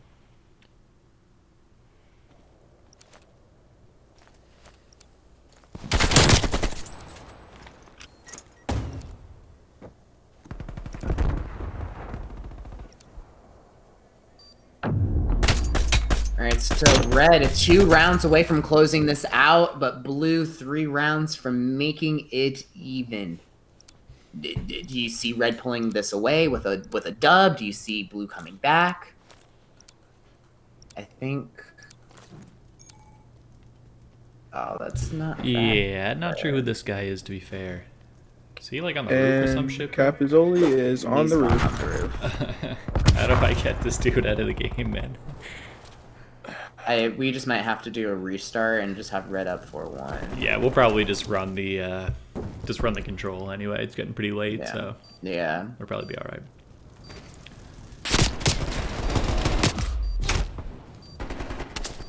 And Capizoli. This guy's Don't probably know who nasty, you are, man. but Never he's mind, the it's next trash. up in the game. Yeah. So wait, they had another man, but they still lost the round.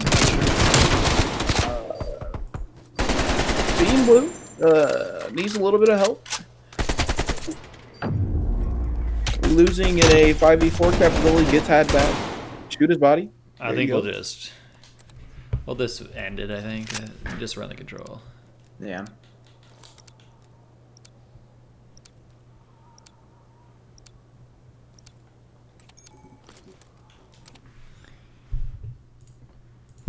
All right, chat, we're just going to go ahead and close that out there due to the last person, whoever the troll is, just joining the game. We're just going to move on to the control here so that we can just stay on a slight schedule. 15 minutes left on this day, this beautiful Sunday of the showcase. Yeah, I don't see him here anymore, so, I mean, whatever. All right, and I'm thinking we hop back into a quick garrison. Yeah. Garrison? Yeah. Moscow is honestly my least favorite map for control when it comes down to that, but why do you say that?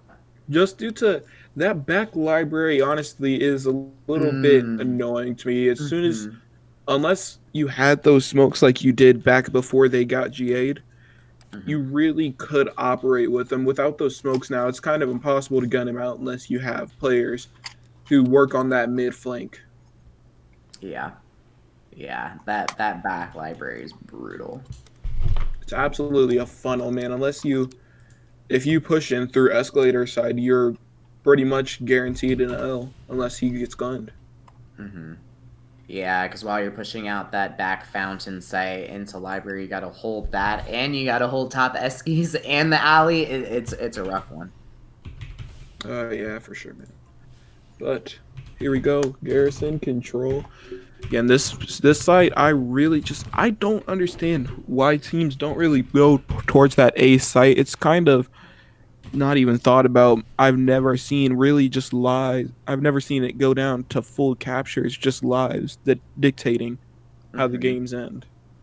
Yeah, and it's my experience, like as an SMG player, especially on this map, one specific strat that I personally love to call and run is we can't smoke anymore, but prior to that, smoking out that mid, and honestly just full sending it, because half the time they're split the other team on defense. So if you can maintain that mid and maybe even flank them on A or hop up on top of top cat and push across into A and maintain, it helps you, and your team is able to get a little bit more map control because now they're looking for you.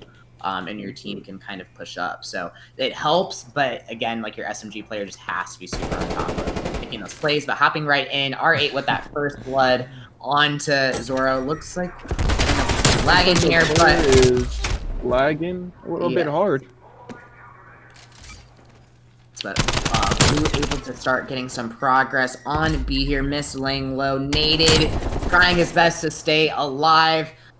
Drifts just rubber banding. Does not look like he's having a good time at the moment. Test does come through. Alright. And if you guys don't mind, I'm gonna quickly hop over to see if that's just on our end or if they are lagging a little bit too bad. Yeah, I believe sure. you said it was Drifts that was over there?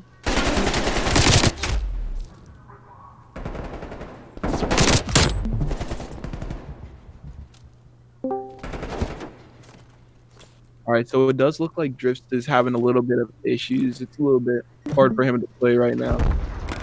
Alright. Keep an eye on him for a couple more lives, I guess, if he keeps getting shit on because he's lagging. Maybe we'll just have to pick a new host. Alright. Alright, but both teams still at a standstill. 30 seconds left. Red doing their absolute best to hold Blue off of these points here. Chitter with the pick off of Mist. Blue just not gaining any map until the dominance on Red's defense is just too much. Absolutely, man. It's really... Defense is really taking over right now. B is in control right now with Blue, but they're just going to go for that contest rip. Looks like just isn't too bad right now. Yeah, it looks like he's coming back. Yeah, 2-4, but anything can happen. It's a little bit hard coming into this, but A site gets a little bit of a starting cap, but Zoro's in there, missed, gets taken down. 9 seconds on the clock, so it's really just a battle of who's going to be able to get control of a site as soon as possible. Yeah, but Mexi's in there. It just comes. It's really just coming down to who's going to make the first error and who takes advantage of it right now. Yeah, 100%. And last weekend when I was casting some of these matches, I think I saw a little bit more success, and it just comes down to the commitment. And all players just really having that map awareness and predicting these pushes, and where that defense might come from. So we'll see if Blue is able to answer back here, get themselves on the board. They're just going to have to hold on. Absolutely. All right, once again, we're going through. Let's see what we're going to be seeing on each end. How is Blue going to respond? So it looks like they're just going straight down mid here. It's beautiful, but they it ends up going south for them. The 2 for Red off those picks. Red now getting some map control, gaining some progress on B here. Exactly what they want. They need to take Mist off of that top bridge, though, with the pick off of Zenok and now Chitter. Still maintaining that control, pushing Red back, scattering them across. So that was a great defense hold by Blue. Absolutely, man. And again, Mist, Mexi, they're really trying to keep everybody together, but Cosmetic is struggling right now, sitting at 1-8. I'm not quite sure what's going on with him, but if he needs to turn it up if he wants his team to have a chance in this series. Yeah, I'm just kind of looking at his routes and movement at the moment, playing A.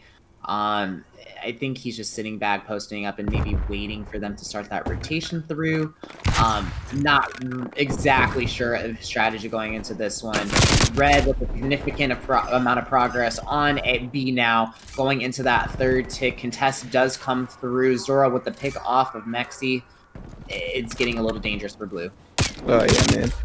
Honestly, I'm not quite sure how well they're going to be able to bounce back. They have this A site left, but it's just looking a little bit dangerous for them as they might be going down 2-0. They're losing these gunfights, down 3 lives. Mist takes out 1, but he's immediately traded out. And now it's just Chitter's in the hill. Chitter, decent bounce back, went from 10 in the hard point to now 6 and 7 in a control. He's bouncing back really well. Yeah, he just might feel a little bit more supported, I guess, an SMG from his teammates here. Definitely starting to heat up. Wasn't able to get that kill, though, and back tools. Back to the spawn for him. But Red still in control of this A site here, with progress on that second tick. Yeah, man. Really, it's going to be difficult. They already almost have 2 takes into that site, but they've barely managed as Blue takes a small control of it. Zoro's back in here to help him out. Who is it? Xenos and Zoro working together, but Ari and Mexi go huge. They take him out. Cosmetic still struggling at 3 and 11. Cosmetic, let's see what he can do. He's just holding this back angle, trying to do what he can. Yeah, it's getting a little dangerous for Red here. Live Blue was even able to even out that deficit. Now only down by 1 life. They can play this S&D, so that was a good strategy for them to back up and regroup and hold down for that point. So it's about to get super dicey here. 3 respawns to 5. Absolutely, man. And you see it, the live count is down 3. Make it down 2. The trades are fast and furious. It's only 1 respawn left for Team Blue. They have to go massive. Chitter is just trying to hold for spawns, but now it's a 1 respawn to 1 respawn. Lives are getting low. Players have to go huge here. And how many respawns are they going to have left? It looks like no respawns for Team Blue. No respawns for either squad right now. 20 seconds left on the clock. And it's down to a 3v3, 16 seconds on the clock. Who is going to make the first move? Yeah, number 7 though, Chitter on that flank though, that can be very dangerous. It looks like it's going to be Zoro. Zoro hops into the hill. Now down to a 2v2. Xenox has an AR in his hands. It's all down to R8, R8. There we go. He's not able to take it, so now that is what? 2-0 up goes Team Red. Yeah, but Red going up 2-0 on Blue's behalf. They're just not committing to the point, and Red is just gaining too much of gaining map control. It's as simple as that. Can't really explain control in too many other ways. In this map, if you don't have control, quite literally, you will not be winning.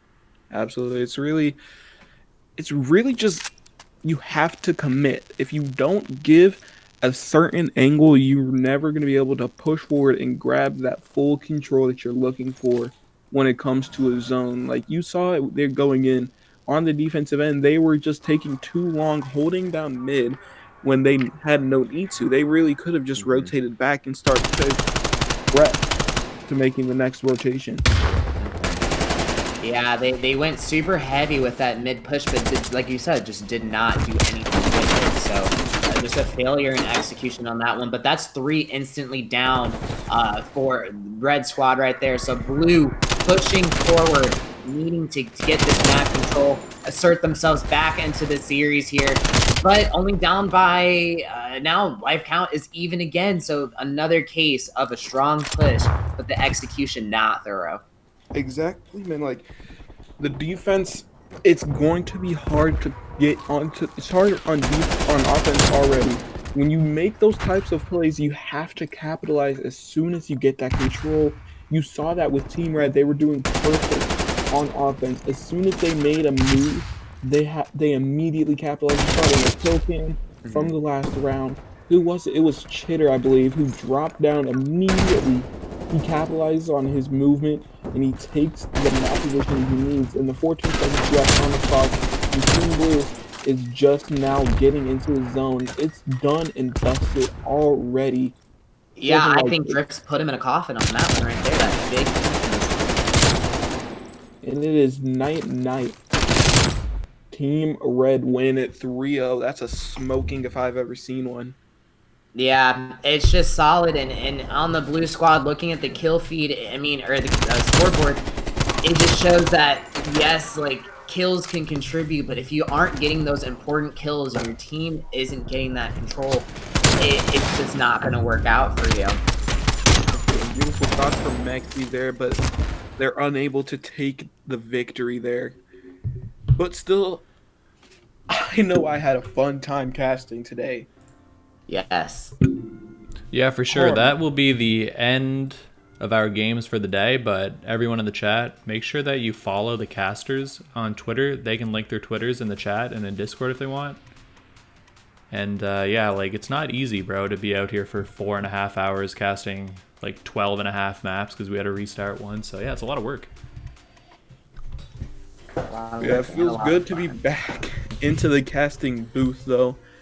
I know I'm happy with how I did today. Are you happy with what you did today, man? Oh, 100%. It's a beautiful day. Yeah, for sure. There's nothing better than chilling with the community, especially the AM community. Everyone's such a grinder. Everyone just wants to be PMA, positive mental attitude. Nothing better.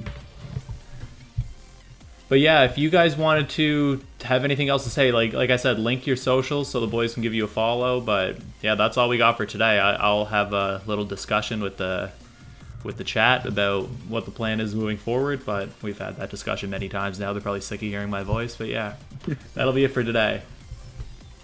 Awesome. Thank you guys. Yeah, for sure. Like I've said many times before, our league is nothing without casters. So casters make or break the entire league. So if you're watching the stream or you're in the Discord, follow the casters on their socials and tweet out their stuff whenever they have something coming out, content, they're casting for other leagues, doesn't matter what it is. Make sure you pay attention to what they're up to and follow them on all the social media they have. Appreciate it, man. All right, GG, boys. GG's, guys. Yeah, see you next week. Sunday. Yep.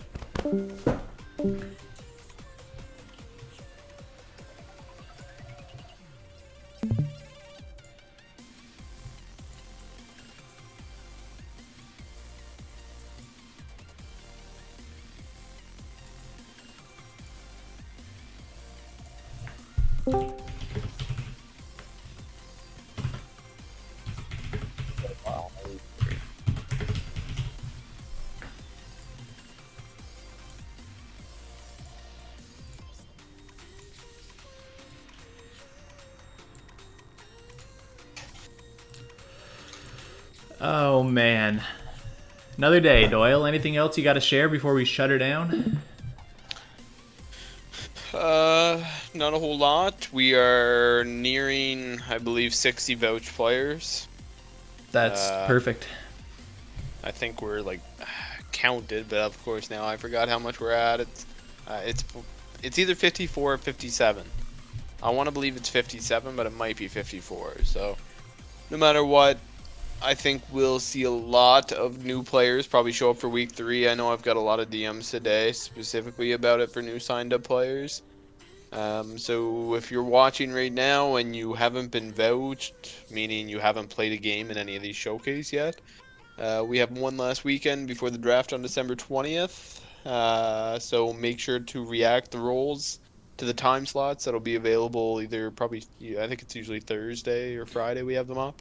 Way earlier than that. It's usually like Tuesday. Maybe it's Tuesday. And then we have it filled out by Thursday. Yeah, usually filled by Thursday for Saturday's games and then like Saturday for Sunday's games. And keep in mind, there's been probably about 5 to 7 people that have reacted to many things.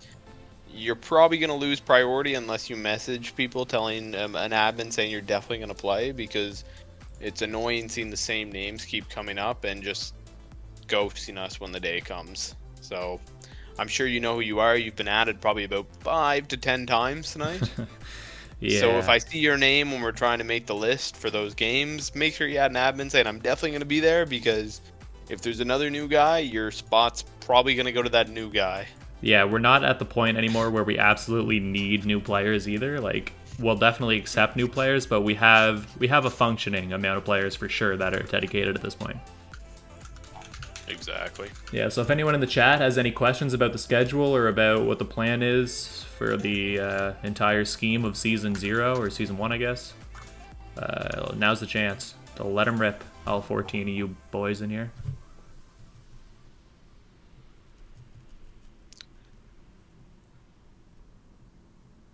Nothing. Crickets, bro. Well, you gotta wait for a little bit of it. No, it's nothing. It's nothing. I think the draft will be super fun, but like I said, like there's a lot of guys here. Like now we have 7 captains. Yep. A lot of them have been playing in every game. We're still gonna try to probably minimum find one more. We might want to, if we start getting more bodies, especially signed up here in these upcoming this next weekend. Maybe we go to 10 to 12 teams. Probably not gonna fall into 9 or 11 teams. Yeah, we'll probably keep an even number just so we have no one will have to get a bye during the regular season. 2 weeks off is too much. Yeah. I did get a DM as well about if a majority of the players that are signed up and vouched are going to be drafted. It's likely that a majority of them will get drafted. Keep in mind that if you get drafted, you may fall into that fifth player on a team, meaning you're their sub. If ultimately you don't get picked in those 5 situations, you're not a 5-man guy, you're not on a team, you'll get priority for the stand-in role. I know we've talked about this a lot, but Yeah. it's likely during the season we will lose people. Not many people, but we'll lose maybe 1 or 2 guys, maybe more. So if you get the stand-in role, don't feel like you're completely gone. Not only are you going to get the chance to just fill in when some people can't get one of their players to play or their sub to play, but you'll also have the chance to potentially even get on a team depending on if things happen to a team that just can't work out their differences and we lose somebody like that. Yeah, also the seasons aren't very long, so even if you don't get drafted in the first season, you can still stick around as a free agent and play in the next season. Like the showcase games are still like one of the better parts of the season anyway, so you can still play in next season's showcase and then possibly get drafted again. It's only like 7 or 8 weeks of the season anyway, so I mean it's not too long. Yeah, exactly. We're still trying to get the best players to be captains. Looking for that one other spot. Maybe if you feel like you deserved it, maybe message an admin. Yeah. If you feel like you're nasty and you feel like you maybe been overlooked, we have a couple people in mind. We just announced The Rock. He was the guy I mentioned earlier, if you heard that. Where we haven't seen a lot from Sirach, but we've seen enough. He seems active, ready to pick some players up. He's been in the stream. It's always nice to see. So if you think we're missing out on you and you think you're one of the better players in the core that needs to be a captain, send a message out so we can get you in that role. Yep, definitely. Yeah, so I think that's it. We will shut this down and save the VOD, and we will put it on our YouTube. We're getting a lot of traffic on our past broadcasts on Twitch, which is nice, obviously, but it's even nicer to have views on our YouTube videos. So if you wanted to wait a couple days or a day and check it out there, it'd be awful cool. And also check out League Info because Schmack's the new mod. And also captain. He's been very up to date with these new stats, so I'm sure I know he already has yesterday up. He'll probably have today up pretty soon, or even tomorrow. I don't really have a time on him, but the stats are constantly being updated, so check it in. Yep. Check it out. For sure. Yep. Shouldn't have said check Yeah, in. Check it whatever. out. 2 more days of showcase games, boys, and then finally I have to stop observing COD for 8 hours on my weekends, which will be wicked. Yeah, and it's also fun. The funnest part of the season is probably the draft. The draft and the playoffs, obviously. Of course, yeah. Playoffs are always fun. Regular season, sometimes, especially if you're one of the better teams. Yeah, it's kind of like it has like the hype of football, where you only play 1 game a week, so you're like super amped up for the 5 maps you get to play a week. It's it goes by pretty quick. For sure. It does go by pretty quick. The last time we ran this, if anybody's wanted to know what the reg season was like, people wanted us to play more games than just 1 on a Sunday because it's pretty obvious. They just wanted to continue playing. Once they had fun the first game, they want to play the next. If they lost the first game, they want to play the next. But everyone should be excited for draft night. It's the funnest. We get all the captains. Yeah, we probably have probably like 60 viewers on draft night, 60 vouch players. Every vouch player usually tunes in, so yeah. I would say, we should have a minimum of 60 vouch players for draft night. I'm thinking we're going to get close to probably 70 once these last 3 weekends are done. Yeah, that'll be hype. Alright, Schmaxel says, what's the draft look like and what time? I'm on vacay that weekend. Well, the draft will probably be at it'll be in Discord. And the draft will be Sunday, probably at 7 or 8 Eastern. Yeah, that's what I was thinking. Yeah. As a reminder, it's a Serpentine draft. If you don't know what Serpentine is, because you're not really involved in sports or any other scenario, it's 1 to 8, 8 to 1, 1 to 8, 8 to 1. Yep. Just kind of rotating. So the 8th pick gets 2 in a row, and then it goes down the list again.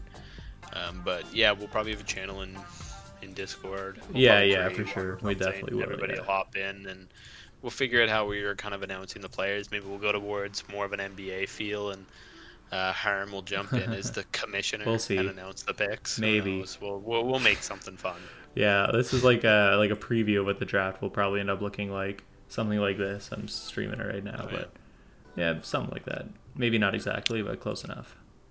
Pick timer probably is there for more of just more of a late round reminder. The first 3 rounds will probably go super Yeah, quick. it'll go really quickly. People will have it, but then in the last few, people will have to start going down their spreadsheet a little more, seeing the guys that they had sleeper picks and stuff if they're still available. So just like the NBA, they kind of have like a pick timer. You have only so time. So It'll probably long be to like do a your minute and a draft. half, maybe 2 minutes per pick, something like that. The draft will probably take like probably not even an hour, so it's pretty quick. Yeah, it does go pretty quick.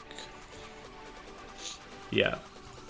Yeah, okay. That's all then, boys. See you next week. GG.